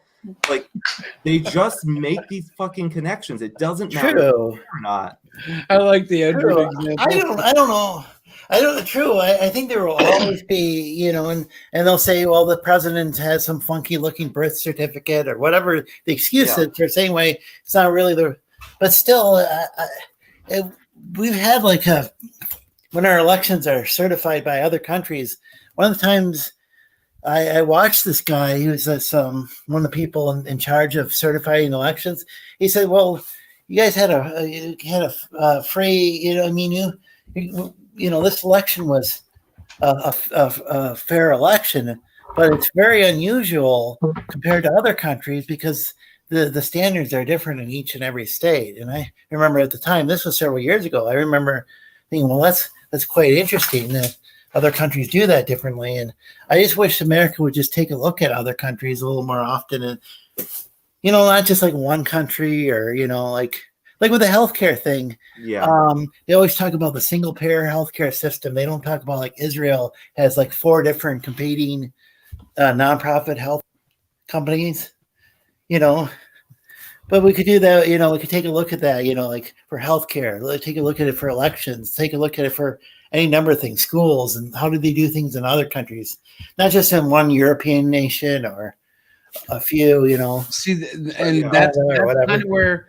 So here's the thing, and I guess this is what they would call American exceptionalism, because it used to be back in the day, not in my day because it was shit by the time I was born, but back in the heyday of America, we were tops of everything somehow, and I don't even know if that's true, but I was taught like the greatest generation was in the 40s, and we had everything the best right after that because we were the kings of the world, and we had like basically a brief golden era of Americana. Wasn't that after we were? Wasn't because every other World War? Yeah, we around the world. World War II. After World War II, like every other economy was we were like the best economy, I think. Yeah, well, and a lot of that had to do with everyone else was devastated. Yep, and we were the guys who had dropped the bomb. We were the badasses who had nuclear bombs first. And don't think that didn't influence the entire way the world looked at us. And I completely believe that was the sole purpose for dropping those bombs. I've watched a lot of historical documentaries on it, and they all seem to point to Japan was ready to collapse anyways. And we just kind of went in there like, hey, look, the dog is dead. Let's kick it 3 more times. It was ridiculous. We're the only ones to have ever done that. Now, I'm not pointing and saying our boys were bad boys. I'm just saying there may have been an alternative motive to it to make America great. And that is the kind of stuff that we need to be careful of, because when you have ultimate power like that, it seems you abuse it historically. You know what I mean? Like it seems anytime any nation has gotten that upper edge, it's usually not boded well for the rest of the world too much. So real quick on the vote, right? And the states' rights to choose how they hold their election for the president. I'm not against saying, hey, this is a federal election. This is a federal position. Like, we're all going to do it the same way. I think that would be a good idea. I would say traditionally, though, the conservative viewpoint is that we need to have small government and favor states' rights. So I think that would be a big battle. I think you're right. Down to this one where they're losing and they want to have everyone do it one way. I just worry that because no matter what happens, when people lose, they find out how you cheated, right? Even if you didn't cheat, they find out how you cheated. It raises the question of why do we even have a society? Because we don't have faith in each other. We don't respect. Are you making me a believer in anarchy right now? I keep coming back to like, okay, like if we're all just gonna treat each other like shit and we're just gonna go, you're a liar, you're a snowflake, oh, you're just a bunch of pussies, you're just offended, well, you're an ass, like nobody. I'm not a snowflake, you're a moonbat. Yeah, so it's just like, all right, well, why are we even doing this? Well, there has to be law and order, which I know is a Trump soundbite. But if you don't have true law and order and respect for law and order, and I mean across the board, it becomes ridiculous. Now, I will say this, there's plenty of law enforcement that abuses it, but just as many citizens abuse it. Like the disrespect for other people is so unlawful at times. And I'm like, what the mother? You'll watch somebody walking down the street on these like videos from New York and somebody else is behind them and they walk a little faster and biff, they knock them in the back of the head, knock them out and keep walking like they didn't do anything. If we don't, in order to have like when Bush wanted to spread democracy to the Middle East, it was what he really wanted to do, I don't know, maybe get a bunch of oil or whatever, but he probably also thought that he could spread some sort of representative government. But the problem is you got countries like Egypt where they didn't. My understanding, it could be totally wrong. Maybe I'm totally wrong, but my understanding was that they didn't have like a lot of grassroots organizations, like say, like the Elks Club or whatever. But we don't seem to have that either. So I'm wondering if that's what's going on. We don't have a lot of mom and pop businesses and a lot of these, grassroots organizations like we used to have in this country. We got these large corporations, and I'm wondering if that's the concept of community has changed. The concept of community has changed. I know you, Lorenzo, better than I know anybody living within 4 houses of me. Get that? And I don't know you really at all. I only know you online. I'm actually quite well. I find you very attractive online in person, actually. But I don't. Yeah, I see what you're saying. Can you see the image? Can you see the image of Lorenzo on your screen? The alien? Yeah, isn't he attractive? Yeah. Well, thanks. I love his eyes. That's very progressive of you. There you go. Well, just on the sense of community, like me, I wanted to live somewhere very far away from people so I wouldn't have neighbors. Yeah. It blows my mind that I have neighbors and they're all really great, and I'm like, oh, this is not what I expected, because I just kind of assumed if I had to know the people that live next to me, it would be worse than having a mile of trees in each direction. Well, you've always had interesting neighbors when we lived together as father and son. Yeah, I did a lot of apartment and college dorm living. Yep. After on your own, it was amazing. I don't know how you made it. Jace has always been an enigma. And to be honest, I'm just to give you a little fluff here, very proud of him and his wife and the steps they have made, because we're just stubborn. What was I 40 when we bought this house, and this was the first house I ever purchased. Maybe cool.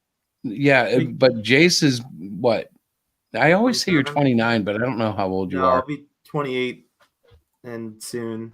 Okay. I need to remember that because I keep telling people you're about 29. Well, that's because all my friends are 29 and 30. I always say I'm 30 because I'm like, I might as well be. All my friends are 30. Yeah, I feel horrible about it though. Like I should remember how old you are. Bad dad, bad dad. That's okay. I have a really hard time with birthdays. I almost missed mom's again this year. She has one, doesn't she? Yeah. And for the longest time, I always said happy birthday the day after. And then eventually she was like, no, my birthday is this day. This year I got it right. That's Well, yeah, pretty I'm funny. really bad with birthdays myself. I was trying to remember my mom's birthday. Somebody from the hospital was asking me. I think it was a bunch of like security questions. And I'm like, oh my gosh, I can't even remember. Well, Well, it's Dad, trouble with I know security your month and your day. I don't know your year. So hopefully that's never relevant. The year, I always messed yours up. I always had like 92, 96, 94. Yeah. I really don't know how old you are, Jason. 27 for now. Living it up. Yeah, that's what we've got down on record. I'm not sure if that's accurate. Did we ever get a birth certificate on that, or did they take our word? What's that? Did we ever get a birth certificate, or did they take our word? No, I got a replacement, but again, it's from Florida, so. Yeah, you wrote down the date before they got to it, right? So maybe somebody just went, "Oh yeah, we got one of those." Jace, Blade, Timmy Levitt. What date did he say he was born? Okay, we got this. Yep, stamp. There you go. I've been watching a lot of these VTubers, these virtual YouTuber like anime characters that are, like the animated avatar, and they're like some of them will be like 18 season 2, because their character will stay the same age, but it'll be the next year, and that'll be season 2. See, I haven't watched any of those. I don't even know what they are. You just gave me the first description of a VTuber. I didn't know anything. Yeah, it would be like if every time I talked, my avatar's mouth would open up. Now that part I get, but I didn't know people were making videos and like becoming. I didn't know that was becoming a thing. You'll find a lot of them on Twitch. Yeah, that's where I first saw it. I saw a guy that instead of having a face cam, he had a wolf, like 3D model, and I saw that and I was like, man, that's just way too close to the territory of furries for me. Well, my iPhone does that. I have a like it's a cartoon icon of myself, and I just look at it and go, "Hey, what are you doing?" And the icon goes, "Hey, what?" Are you really? Yeah, I've heard that the software you can get, depending on the software, you can either be like free or you could be spending thousands and thousands of dollars on. Oh, I'm sure there's much more advanced stuff. Yeah, like if you want like a really nice like 2D model, I heard actually 3D models can be cheaper. I think It's a Gundam has one. He's been using it for a month or 2 or 3. That's what I've started watching the show again. You know who he is? No, I said, who's that? It's a Gundam is kind of, I guess I don't know who he is. He does comedic type videos. He loves Gundams. Isn't he kind of like commenting on like on Twitch and I don't know what he's on to now, but I used to watch him when he used to comment on the thoughts. Well, it's a great name. Yeah. Based on his thumbnails, I think I'd hate to make fun of feminists all the time. Yes, I don't know what your tastes are anymore, Jace. You know what I mean? Like, I don't know. Like, I used to think you were liberal, but now I think you're kind of like libertarian. But then libertarians can mean a lot of different things. I'm respect other people and don't get in their business. Be smart with your money and try to do things that are gonna make sense with your money. I'm not great at that either, but it's good advice. Yeah, I'm you know me, when it comes to social stuff, I'm very liberal because I'm just like, yeah, just fucking leave people alone. It's not your job to tell them how to live their lives. Our only job is to make sure that people aren't being hurt and abused. Outside of that, I'm pretty okay with just about everything. You know, if people want to be polyamorous and have a relationship where 6 adults are married, all right, cool. If they're all consenting and they're happy with it, leave them alone. Yeah, I found that to be true about you after college. I think it was So always true. I was just constantly drip fed church stuff, and it was like, do this or you're in trouble. Well, and see, here's the thing. I didn't know that you didn't believe what you were saying. I tried so hard for so many years to. I used to like sit play there. the game. I used to like sit there and pray, and I'd be like, "Please let me feel it in church today." And I'm like, "Fucking sitting here for sure." Oh, I know. I went through the same thing, but at a different level. It took me a little longer. And really, I'll be honest, if not for Rabbi Peter, I would probably still be stuck in a Christian church somewhere, striving for that first fix that you get when you feel that first moment with God and you think the church gave it to you, but it's really your response to the crowd that's cheering you on. I didn't feel the real experience until I met Rabbi Peter. And that's all I have to say about it. I don't have to evangelize you. I don't have to save your soul. I just found my happiness, and you're always welcome to it. End of story. You know what I mean? That's like what's so beautiful about Peter. I don't have to preach to you. Well, that's why I hate Christianity. I don't like the missionary, like, your thing is wrong, you need to do my thing. And that really is like any way of life that isn't explicitly protecting somebody. Although, of course, then it comes to your point of view, somebody might be like, I am protecting him. He's a homosexual. I'm trying to fix him. Well, that is the old-fashioned Christian thing, remember? And I say remember, but that's something that we both experienced.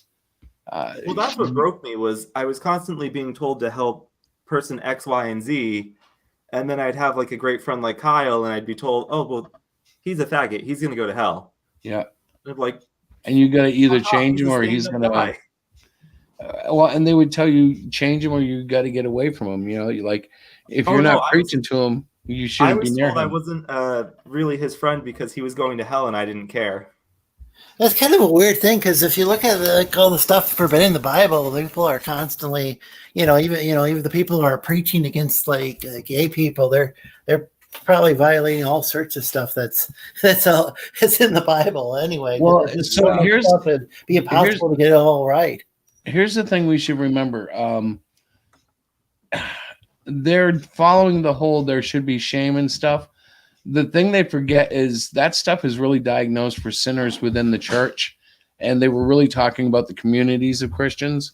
So what that would mean is if Jace moved into a private community that was diagnosed Southern Baptist and you had to be Southern Baptist to be in there, and then he took on 2 wives, that would be outlandish and evil, and he would be outcast, and that would be totally appropriate according to the legal terms of the private property.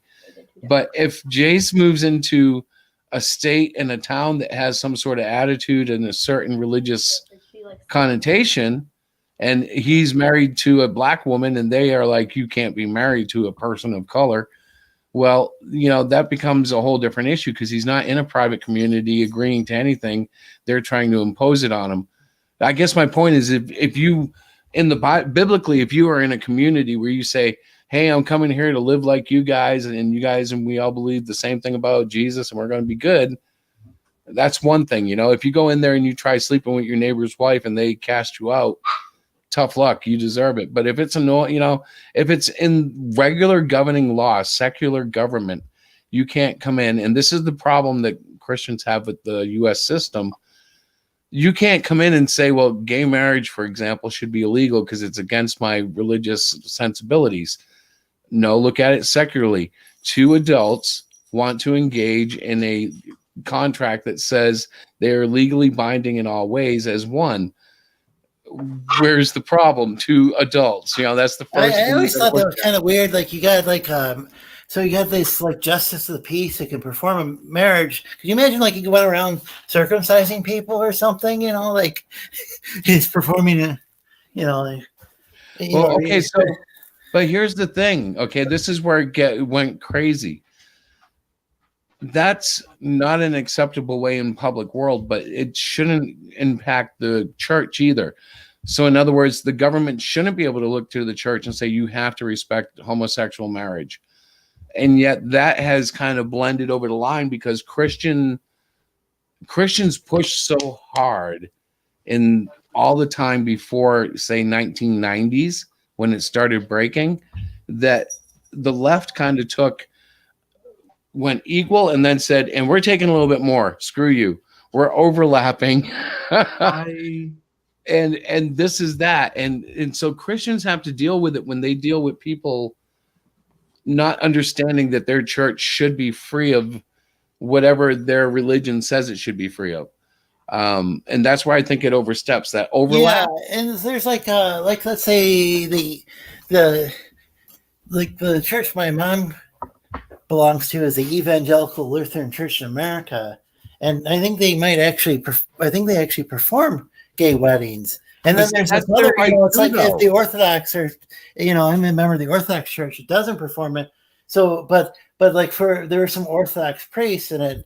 I didn't like this because we're going around saying, you shouldn't have, gay marriage shouldn't ever be legal. But then that's telling some other church, because I use the example of a justice of peace, but I was like, but what if another religion wanted to do something, but it violates one religion, and we're supposed to have freedom of religion in this country, and yet. Well, the thing is, he should have the right to say that shouldn't be accepted within our religion. What he should not have the right to say is they shouldn't be allowed to get legally married. Yeah, that's what I think too. I like when it's summed as religion is I can't do this because it's against my religion, not you can't do this because it's against my religion.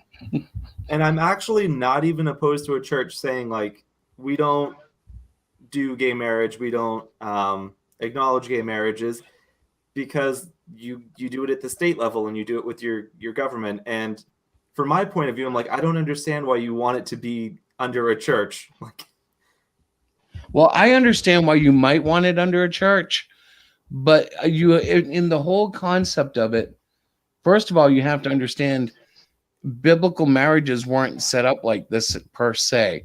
A Christian marriage typically didn't have to have the big wedding with the gowns and the rings. The rings are actually pagan, but we won't even go there. Yeah, what isn't that we hold dear, though? Yeah, it's just tradition, right? Like when people die and they become angels and they get their halo in their wings. Well, every time a bell. No, I don't know what that is. Yeah, I don't know. But anyways, the thing about it is we've got a perception of marriage that doesn't necessarily match what we say we believe as Christians in the first place.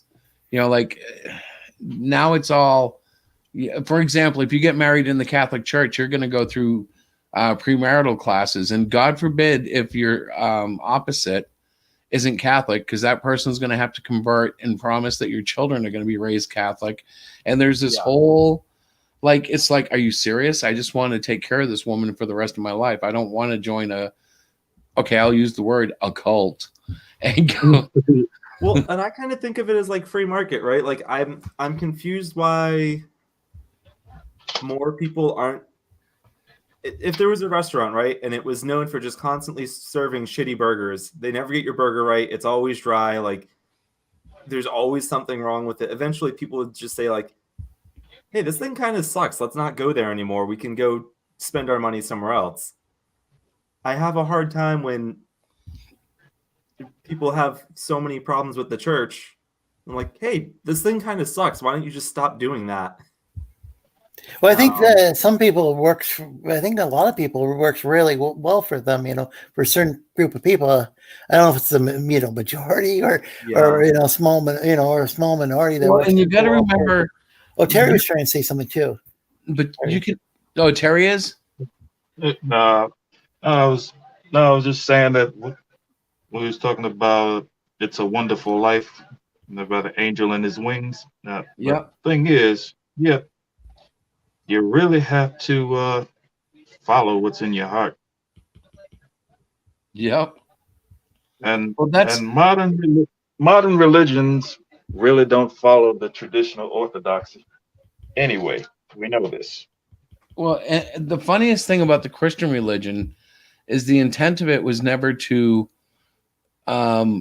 set it and make a church and then make it fat and then make it fatter and make it fatter and make it fatter.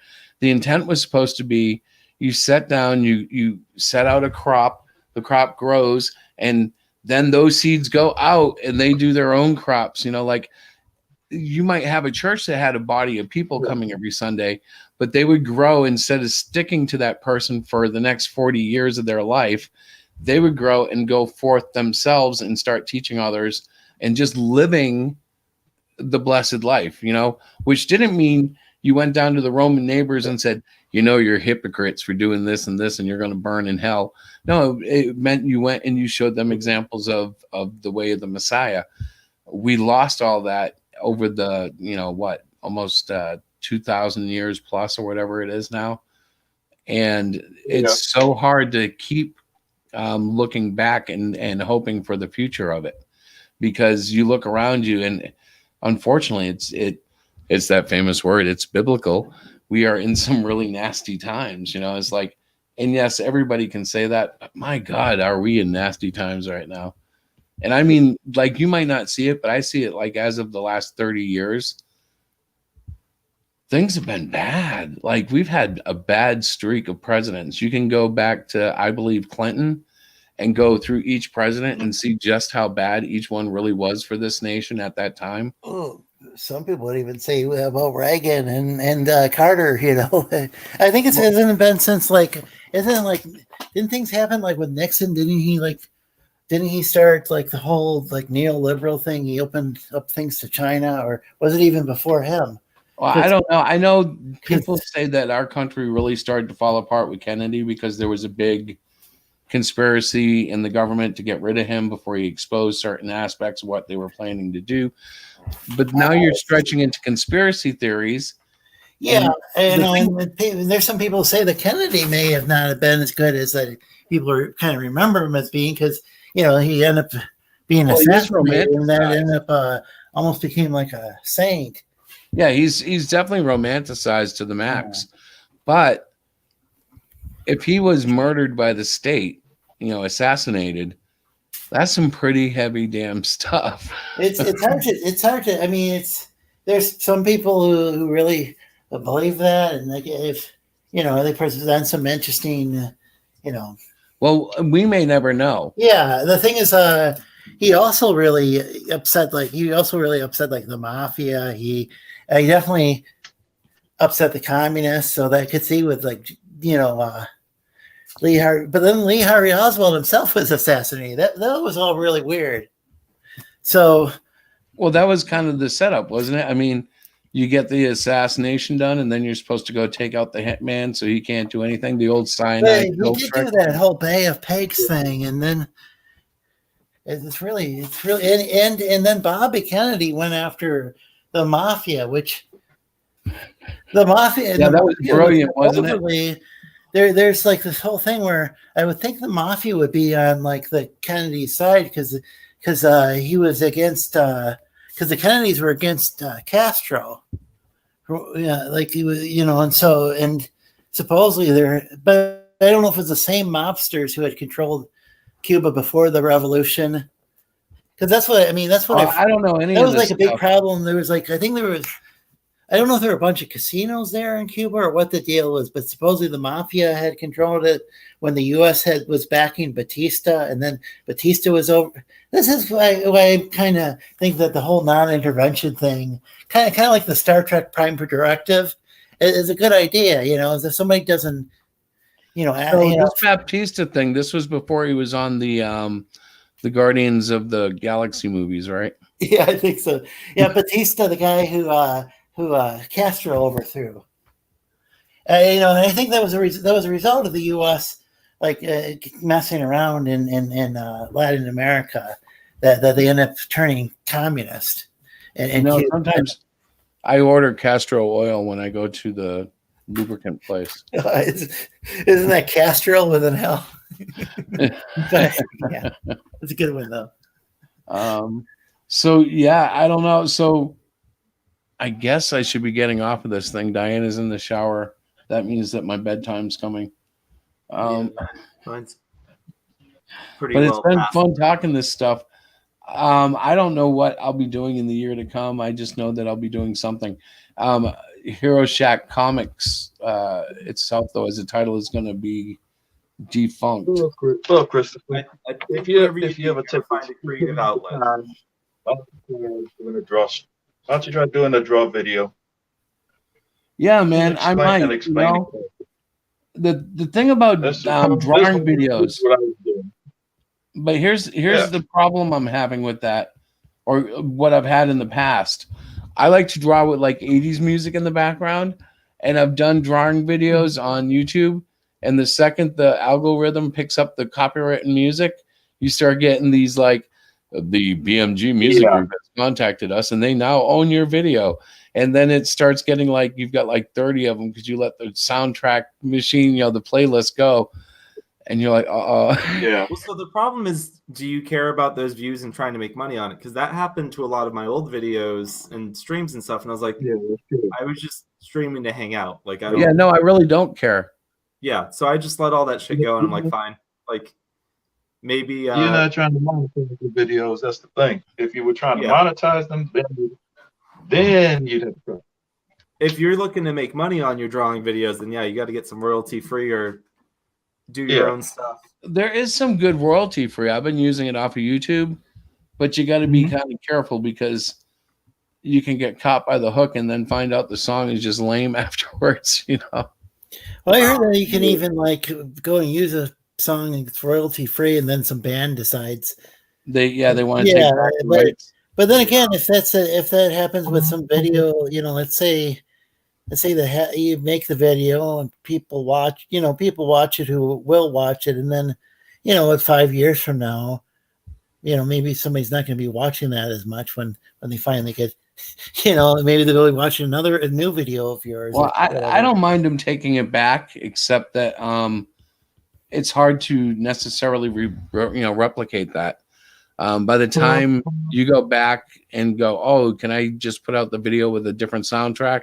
You've already quote unquote flattened the track and closed down the edited version of it because you have a finished video. You're not going to go back and revisit it. Yeah, that's maybe you should have. Like I think BitChute supposedly automatically, or would it be called automagically? Because it's a computer doing it, for you. So it supposedly backs things up. Of course, the problem with BitChute is it's like it's associated with like the those guys with the white sheets and pointy hats and stuff. Even though that's not the majority of the people on there necessarily. Are you talking about the French chefs down in Disney World? No, I'm talking about it's kind of associated with some hate groups. It might not be fair. And it's just an alternative to YouTube, but it's kind of bad. Same thing like Gab's got kind of a bad reputation. A lot of racists might use that system. Well, the problem is that that's the people on the front page. Might have some Klansmen or. Wow, really? Yeah, I've seen on the front page of BitChute before because they don't curate their website. They don't curate. So anything can make it to the top if enough people see it. I don't even know if it's that or how it works or if it's just random. It's really strange, and I don't even think that's the majority of the stuff on there. I've heard things that are changing, but the thing is, I don't know. It'd be nice to have an alternative to YouTube, but I don't know if BitChute is the right place. Yeah, because it's just got such a bad reputation. Problem is, if anybody comes up with an alternative to one of these tech giants, then they get smeared in the media.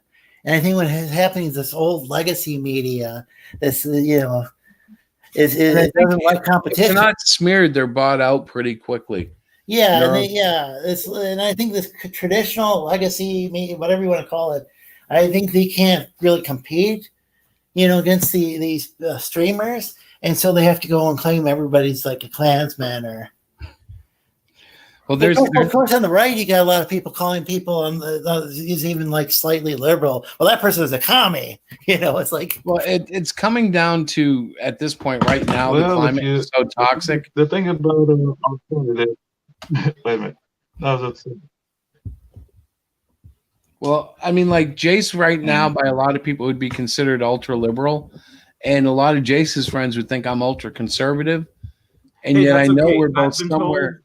What's that? I've been told I'm a libertard, and I've also been told that I'm like a conservative douchebag. So See, I usually fall somewhere between conservative and conservative douchebag. That I don't get as far as libertard usually. No, I've had this fascinating thing where nobody's moderate anymore. So if you're not all left or you're not all right, then you're Exactly. if you're talking to somebody on the left, then you're an alt right, and if you're talking to someone on the right, you're an alt left. Yeah, if you try to talk common sense, what the is wrong with you? I've been called a commie and a Nazi both. It's like during World War II, at least they weren't really on the same side. I mean, so I've been scrolling through this It's the Gundam thing for a while, Dad. Yeah. And I think the easiest way to explain why I think I hate this is one, all the thumbnails are like way too busy and they're all just clickbait. Yep, they are. But reading every single title, I'm like, this was only put out to make people upset. See, I think he got too much into outrage, and that's probably why I don't even keep track of what he does anymore. I still subscribe, but I rarely watch him anymore. It's I don't imagine I would ever come home from work and watch this to relax, which is like what my entertainment is for. Is like, hey, I had a long day at work. I want to go relax and no. I like to suffer. I like to look up saws and wood and listen to electric motors and go. Oh, see, you used to have a bad history of the YouTube drama, and I was always like, just stop talking to them.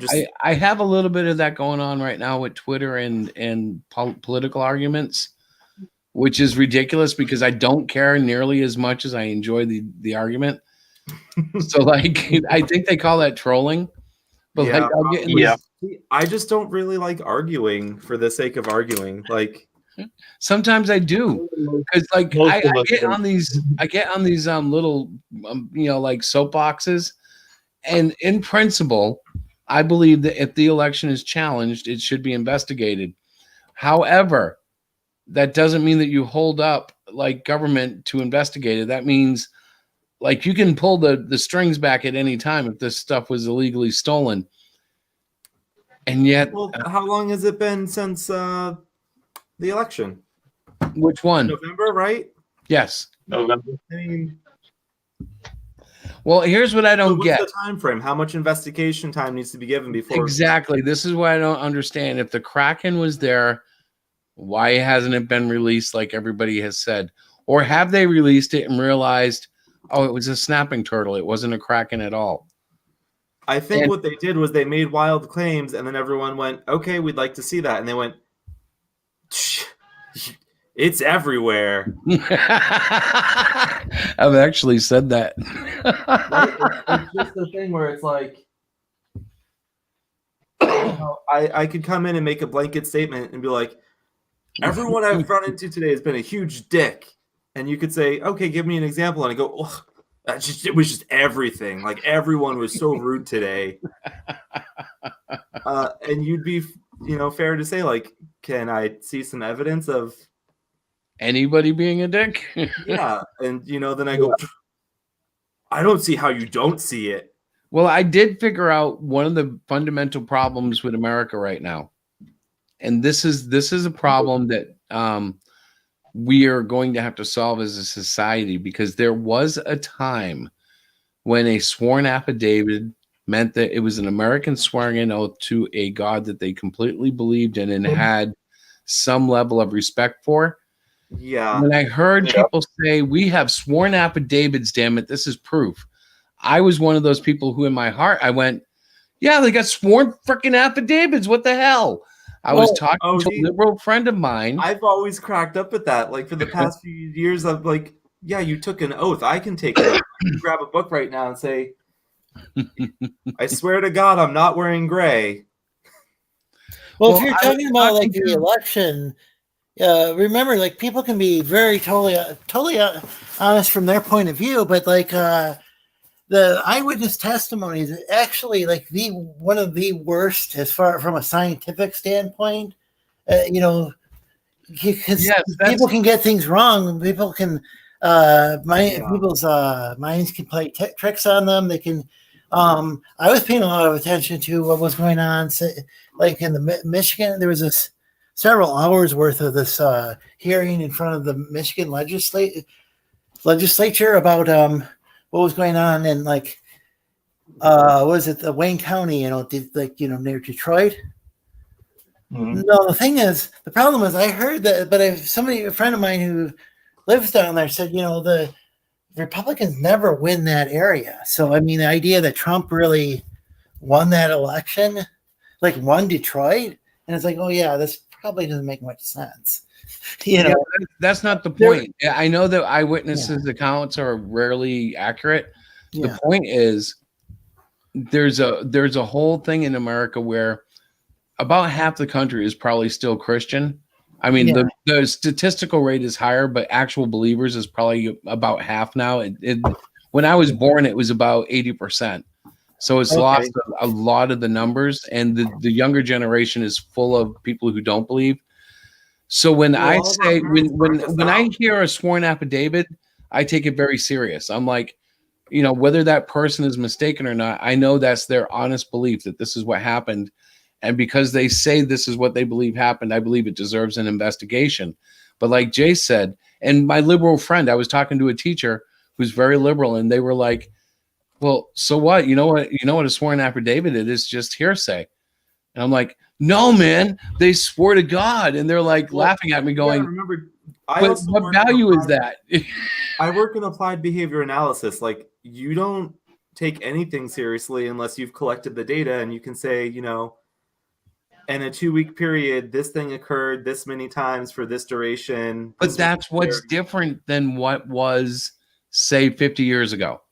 So the country used to work in a manner that if you came out, Jace, with sworn testimony that there was a UFO over your head, people would at least believe that you believed there was a UFO over your head. You know what I mean? Because you swore it. People believe the things that they say. But they would believe it for no other reason than you swore it. Now that they believe what they say. I just don't think that them believing it makes it true. That's different than what it used to be. Like, it used to be, okay, when I was a kid growing up, if I was telling a lie, you know what people would say? Swear to God? Do you swear to God? Do you swear to God? Because we knew if we swore to God and we were lying, when I was a kid, we were effed. Yeah, because we knew if we were lying, we were effed. But then that's we got gone high-speed now. internet. But isn't that gone now? Pretty much. Yeah. Nobody says that. Now it's like, if they say it, it's more like just a trigger. They don't believe it. Now the culture is also so much more about, like you were saying before, it's all memes and trolling. So it's like, and that's considered conservatism nowadays. Memes and trolling for some reason. Well, like, people don't say, do you swear to God? It's more like they'll find a way to put you down with something that's like kind of a joke, but everyone knows they're not using it like a joke. You have small hands. What? Yeah, I never got the whole small hand thing. They were saying he had a small penis. Yeah, the whole thing was like ridiculous. That I was more fascinated when I learned that Trump is really tall, and I started looking at his posture and the way he holds himself. I was like, this physically doesn't make a lot of sense to me, but I need to investigate how this works. Well, it's the lizard people, Jace. Oh, the reptilians. Hey. Yes. See, I've been with the reptilians since Super Nintendo. I saw one in Mortal Kombat. I had my eye on them for a while. It's good that we finally get some representation. That series has been around for a long time. Yeah. Decades now. Oh, I think. You've never paid attention to the reptilians in office? Dude, you've been represented in office for a long Lorenzo, you've been represented in office for a long time. I think my favorite response now to any conspiracy theories is, you let them go on and then you just give them you're probably one of those people that believes in the moon. Yeah. Hey, the moon is a very real prop. Are you talking about the moon? Yeah, I just saw it on a thing and I was like, that's a really funny response to just like one up somebody's conspiracy with something even crazier. Oh, yeah. Oh, you think this is air we're breathing? Yeah. Yeah, it's not a moon, it's a piece of cheese. Later you're going to realize water is wet. What's really going to blow you don't drown when you feel this is a simulation.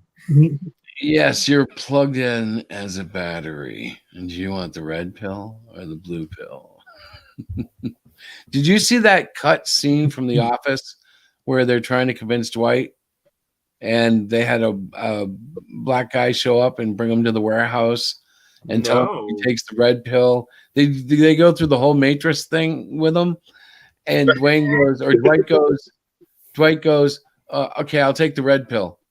And they're like, no, I don't think you heard me.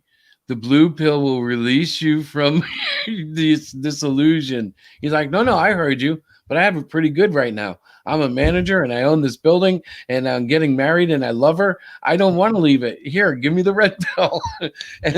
Or maybe it was, I don't remember which one it was, but it was the wrong pill. And so the guy playing the black guy, he's being watched by Jim and the girl. I forget her name. Jim and Pam. I don't know. Is that her name? Yeah, that's and What's it from? The Office. Oh, The Office. Oh, and they're like, he's going, if that red pill is unsafe to eat, somebody's going to come down here and tell us, right? I think I'm gonna have to watch that because that sounds really good. Oh, it's perfect. Search for like deleted. I found it. White Matrix. Yeah, you'll love it. That's funny. Hey, I've only watched the British version. I heard that the American version was actually quite good, though. It's not bad, no, it's awesome. Its first season is really rough because it's trying to emulate the British one. Yep. And it doesn't feel like it has its own identity. And then after that, they just decide to make their own show. And it's like, hey, this is really good when you're not just trying to do somebody else's work over. But you know what? Season 1 was kind of fun because it kind of laid like a foundation for their little sitcom. And then it kind of blossomed from there. It was almost like, when you see a garden first getting put together and they're cutting the soil and it looks all right, but you can't really picture what it's going to look like. And then you're looking at the manure pit with the fence. Yeah. And then when it starts to flower, you're like, oh, wow. That makes sense now. Okay. Well, the family it was based on Till Death. It was Till Death Us Do Part, or however that was phrased. The British. It was a British series. What, The Office? I'm talking about like All in the Family. What did you say, Terry? Archie Bunker? Yeah. Do us part. Yeah, and so there was this guy named Elf Garnett, I think, was the British version of. I mean, I call him the British version of Archie Bunker, but actually he was the original. Yeah, Archie Bunker was the version of him. Yeah, it's like instead of Democrats and Republicans, I think it was like the Labor Party and the Tories. Yeah, but it was it seemed like a pretty entertaining show in its own right, and then some of the characters seemed pretty similar. Yeah. Well, America's always been pretty good with sitcoms until lately. It got just way too preachy, and I don't know, the ratings just show them going down, down, down. What are you talking about? Like sitcoms in general, or new sitcoms, new TV? Oh yeah, I blame corporate consolidation, but even the BBC, I think, is like that. Like they getting real preachy. But the thing is, like I just saw a thing the other day that was an ad for BBC America. How bad was it? It's just some show, but it had a thing in the beginning. It was like presented by BBC America, and I was like, that almost just sounds like ABC. No. Sorry, just hearing BBC reminded me of that. Yeah.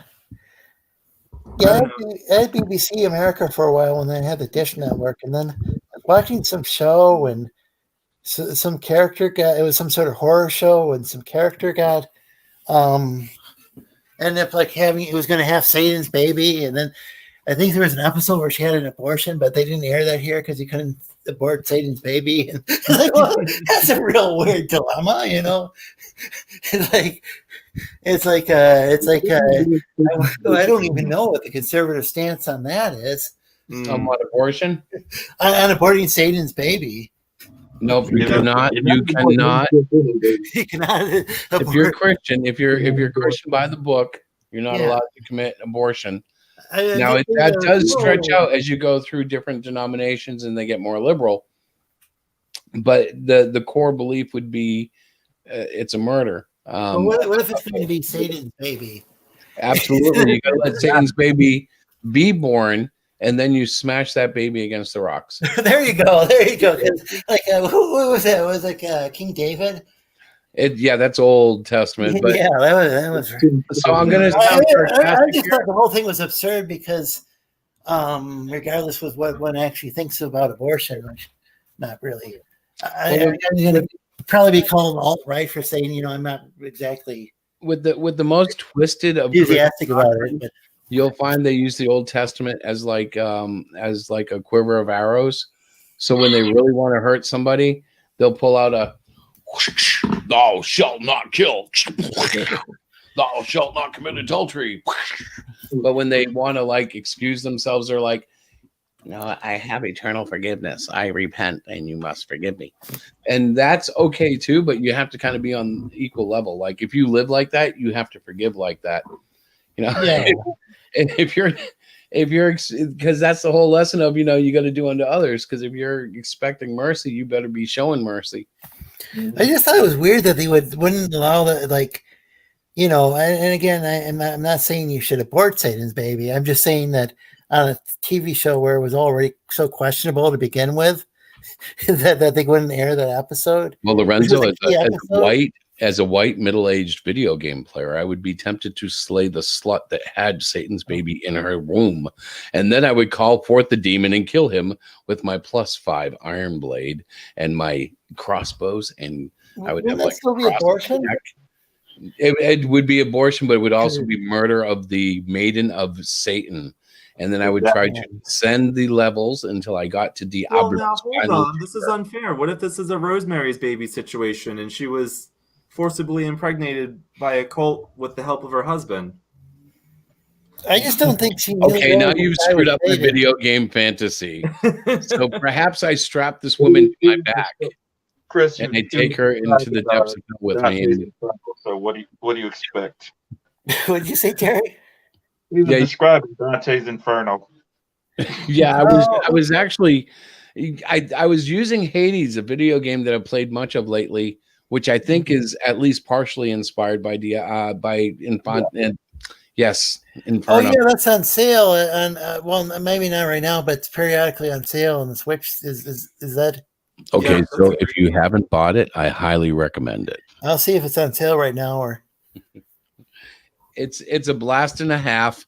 It reminds me a little bit of Dead Cell in that you grow every time you die. Like there's a little bit that sticks with you, and you build up, and that's the fun part. You can expect to die, a ton of times before you finally make it to the surface for the first time. But it's rewarding in that as you upgrade your stuff after each death and build your character, it's satisfying to suddenly realize you're going through like the first 4 levels like they were sleep in the park. It takes you 30 seconds it feels like 30 seconds where it used to take 10 minutes. I love the feeling of seeing an enemy and no longer being like, oh, what do I do? You're like, oh yeah, this guy dashes. I'm going to dash behind him. Then I'm going to hit him. Then you dash one more so you get out of his range. Yep. And you start getting patterns that you develop against the characters coming in because you know how they attack. You know how you can. It strings together, and especially when you have long range weapons that you can dash and shoot and move and strike with a short strike, and then move back again and shoot the guys that were coming up on the side. Is it better than they introduce the boss variant, and you get in there, and it's like, oh, this isn't the Hydra I know. This is a new head of the Hydra. What were you asking, Lorenzo? Was that better than Diablo 3?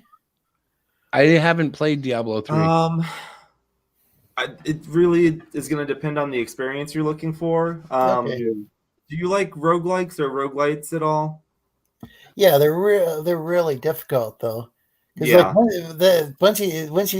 those have permadeath. So once you die with like a lot of rogues, right? Yeah. So the difference from what I understand is very small. It's roguelite. LIT is like, oh yeah, you do a run, you die, but you keep some of your progression. That's kind of what Hades is, where you're always Oh, improving okay. it a little bit at a time. I actually really like Diablo 3, but I'm also not one of those people that plays it over and over in ladder and tries to like get a top rank for the season.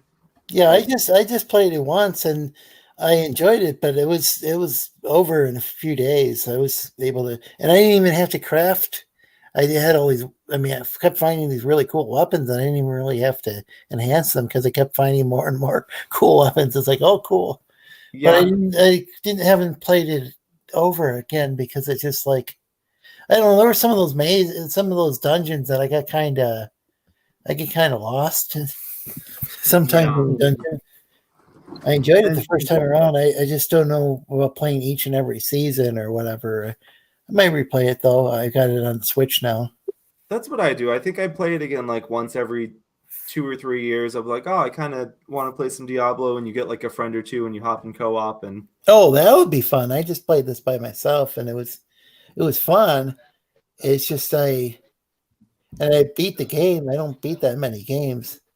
see, I played it with my now wife when it came out. It was like one of our, hey, we're doing a thing together and bonding, and this girl's cute and she's playing a video game. I Oh, do that's really remember- cool. I do remember those days. She still plays games with me on occasion. We Yeah. streamed Warzone yesterday with Kyle. Well, you aren't necessarily easy to play with on some games. You can be kind of excited. Well, Warzone. Wait a minute, that's the name of the game I was looking for, isn't it? It's Call of Duty? Is that what it is? Call of Duty Warzone? Battle Royale? Okay. I can play that on PlayStation, I believe. Yeah. The problem the feedback I've received is that I don't play games to have fun, because like we'll play Mario and they'll have like the 3 large coins that you can collect to complete the level. Yep. And to me, that's the fun part, is like Getting those 3. the level's easy to beat. That's not a challenge. We need to get the coins. In my wife's opinion, that's not having fun. Having fun is getting to the end of the level. But I think that comes from growing up with cousins that all also played games, and it was like, okay, like we're all at a similar skill level. We're going to enjoy this the same way. We were having a discussion about that, Diana and I, just this evening or yesterday evening, because we were discussing Mike and how we all thought he was going to end up being a game tester, designer. Mhm. He went through a period of time where it seemed like, and I know this happened, but I don't know how often or how many times he was able to do it. GameStop finally told him that it was his last return because he kept buying a game and it'd come back 2 days later and it would be beat. And so he was making it within their return time of a week. Like if you beat the game and were unsatisfied, bring it back in a week and you can get it back. He's got an incredible ability to read a game's design and manipulate it. Yep. I think if he ever wanted to get into like professional level fighting game stuff and really studied it, he probably could, because he's able to read like frame perfect stuff. Yeah, I remember with it's the almost original Diablo. natural. With the original Diablo, there was like a duplication glitch, and he explained it to me once, where it's like you have to keep your item window open, drop the item outside of it. When the item's at the top of its arc and the handle is in the air, you have to click it and close the window, and then when you open it again, you'll have 2. And I was like, it falls in like, a quarter of a second. How do you know when the handle's in the air? And he's like, right there. Like, oh. That's And where God knows how he finds these things out, because the internet was not what it is now. It wasn't like you could just go Google this stuff. Well, I don't know. That one was a little more common, because you would play online and you'd run into like some random dude and be like, Demon Slayer 91 would be like, you guys know about the dupe? I remember that one spreading before we all jumped ship and went to Warcraft 3. Yeah, and at some point he got stuck in that old game that he plays and never came out. Yeah. He still plays it. Is that RuneScape? Grail Online. Grail Online. Yeah. What's Grail Online like? Is that kind of like RuneScape? Is that like an old school? So Grail is it started off as I was in elementary school and I was looking up free Zelda games, and Grail was this like Zelda ripoff. It looked a lot like Zelda, but instead of hearts, there was like little yin yang symbols. Now, when you say Zelda, do you mean the 8-bit, 16-bit? Sorry, yeah, I mean Link to the Past. It was like the Super Nintendo Zelda. Gotcha. And so it started off as that, and then it ended up becoming this like online version of that. Where it was like, oh well, now you can play Grail with your friends. So it was like playing Link to the Past, but there were people running around. And then people modded it and changed it, and it became like a full-fledged MMO action RPG thing. There was one that was like in modern times, and you could buy a car, and it became like GTA before GTA Online existed. Yeah, he's got an amazing ability to dedicate himself to a game like that and really just like grind it out and master it and become, number one on the server. Yep. I'm trying to be better about that these days because I used to have gaming ADHD where I'd be like, well, I played this game for 5 hours. I need to buy a new one. Yep.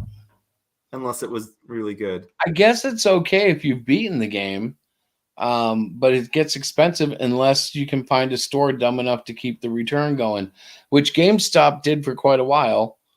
But it was during a summer vacation. I remember we had gone back several times, and they finally said to him, "This is the last time we're doing this because we know that you're just playing these and bringing them back." He was pissing me off though because we would get the same game on the same day, and like he did it with Mario or New Super Mario Bros. He did it with Castlevania. Like we would both be playing it in my room. I was having a great time. I'd be like, okay, I'm gonna pause. I'm gonna take a break, have some lunch. And be like, oh, I'm gonna keep playing, and then I'd play some more, and then like I would go to bed. I don't think I ever actually slept because like he'd just stay up and he'd be playing, and then I'd wake up and he'd be like, oh, I beat Castlevania. Yeah. And I would be like, but we got it yesterday and I'm on, level 3. Yeah. Because I was at that point I was trying to keep up with him, and like, he would really spend the entire 8 hours playing that game and finishing it. And you would just be kind of like, I've played it for like 3 hours, and I'm getting there, but yeah, it's kind of done for you at that point because he's moving on, and if you want to stay consistent, you got to move on too. And well, yeah, because then he'd be like, "Oh yeah, Chris, can you bring me to GameStop? I need to switch this out for a new game." And they'd be like, "Well, I've already played some Mario 2. I want a new game." Yeah, I remember, but he never did anything with it. He's still playing Grail though. I'm pretty sure. Grail and Diablo 2 used to be his big go-betweens. Yeah, he was one of those guys that still plays Diablo 2. Oh, he would if it's still open somewhere. Yeah, I'm sure it is. Even if it's not official servers, there's all sorts of. Yeah, there's always somebody running something. You can always find games. All right, guys. You know what? I'm gonna go to bed. I think Terry got lost. Yeah, he might have. Yeah, he probably got eaten by the leg monster. I'm gonna get him a good streaming thing someday. What's that? I would love to try and get you and Sean together on a stream or in a room someday. It would be cool. I met him once at a wedding. Well, so Sean respects religion and he thinks it has a lot of value, but he's an atheist. So I would love to hear you two bounce off of each other. Well, it's funny because I'm like what people would say is religious, yet I don't really respect religion. I stomp on it and I don't mean to. Like I say stuff that sounds really insensitive, but I'm just coming from like probably like your friend. I'm coming from a position of I believe what I believe is real and I believe it's true. So I'm going to speak like it's truth, even if your belief is just as true to you. Do you have like some character like Captain Christian or something? Yes. Yeah. And I'm still going to do him someday. He's an awesome concept where, and it's going to take some time to flesh it out. That's why I haven't done it. But the suit is going to have an IA and it's going to change religions on him. He's going to be basically a Southern Baptist type televangelist created man who is hired and taken care of to be Captain Christian. But the IA is actually going to go messianic on him and start opposing the things that he decides with, chatter in his ear. He's going to decide that he should step in and do this, and the other thing. And the Messianic IA is going to be like, actually, that's not your best course of action because the Messiah would do this. So while I have an extreme heart to make this comic, it's going to take a lot of time in writing. And actually, I'll need to get an audience that is willing to purchase that book. Otherwise, I'm just spinning my wheels. That's kind of what I was getting at in the stream tonight. And I don't want anybody to misunderstand. I only make comics because I love them. But I don't want to make comics and then find out that everybody was laughing at me the whole time. You know, I want to build a reputation, build a good, solid product, and continue up that ladder. And I don't see climbing a ladder without the goal of getting to the top. And that may be unrealistic as all get out. But it's like when I tried to play guitar, I tried to be the greatest in the world. Never even got close. Never It's even all got... subjective too. I mean, like Exactly. Is Marvel the top nowadays? You know, It used to they be. put out a lot of really stuff books that might be, you know, maybe there's a few people who like some of that woke stuff. And I know a lot of I'm sure they got plenty of books that aren't woke. You know, but my best comes down to my childhood. So I study this as a Bible for my comic book art. This is the work of John Byrne, and this is full of issues. Like basically, I'm showing this as if this is the only thing, but I look to John Byrne for all my, you know, if I'm stuck on a body part, if I'm trying to get an idea about how to draw a face or something, and I'm like, well, how do I draw a woman's face in pain? I pick up the book and I look and I look and I look, and I get a feel for how John would do it. And then I do it inspired by him, and it comes out a little bit like his look, but he also has my look. But that's my standard at this point. Some people would look to Jim Lee or Todd McFarlane. I look to John Byrne, the submaster of Jack Kirby, you know?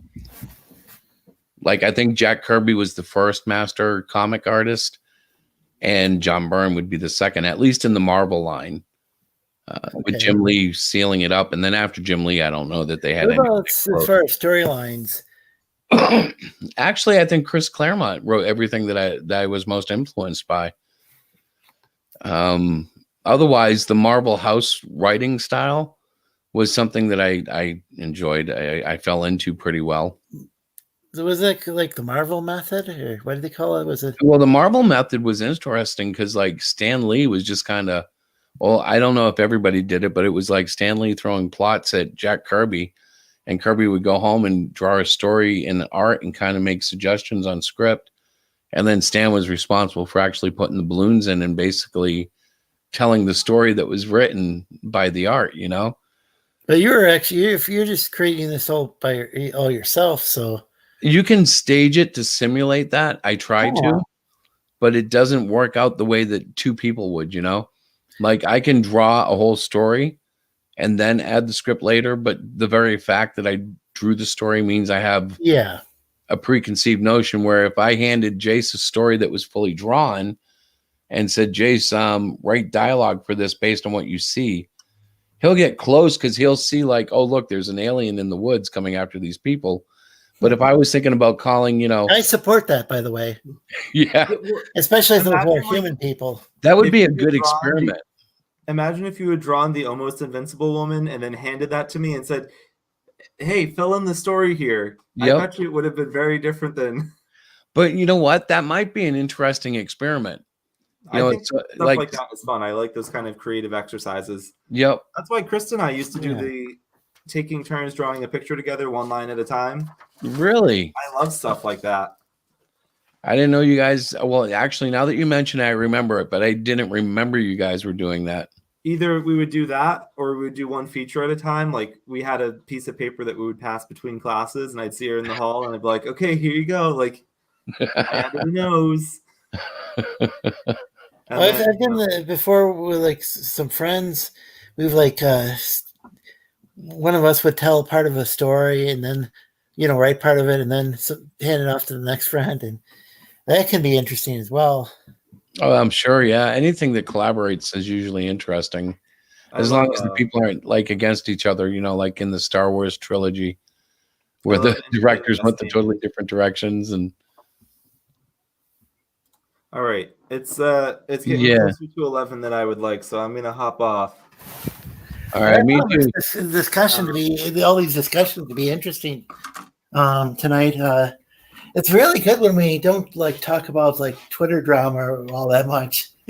Oh yeah, so I we get just tempted to talk about it too. I was just too busy to talk about it today with the Trump thing, and then I decided tonight I was just going to come in and ask people what they thought I should do with the comics, and it was fun listening to the different stuff. I think it was misunderstood a bit, but it always is. That's just part of me being an Aspie. You don't climb a ladder not wanting to get to the top. I just don't get that, but it's a dream. It's how it always will be. Oh, I think I understand.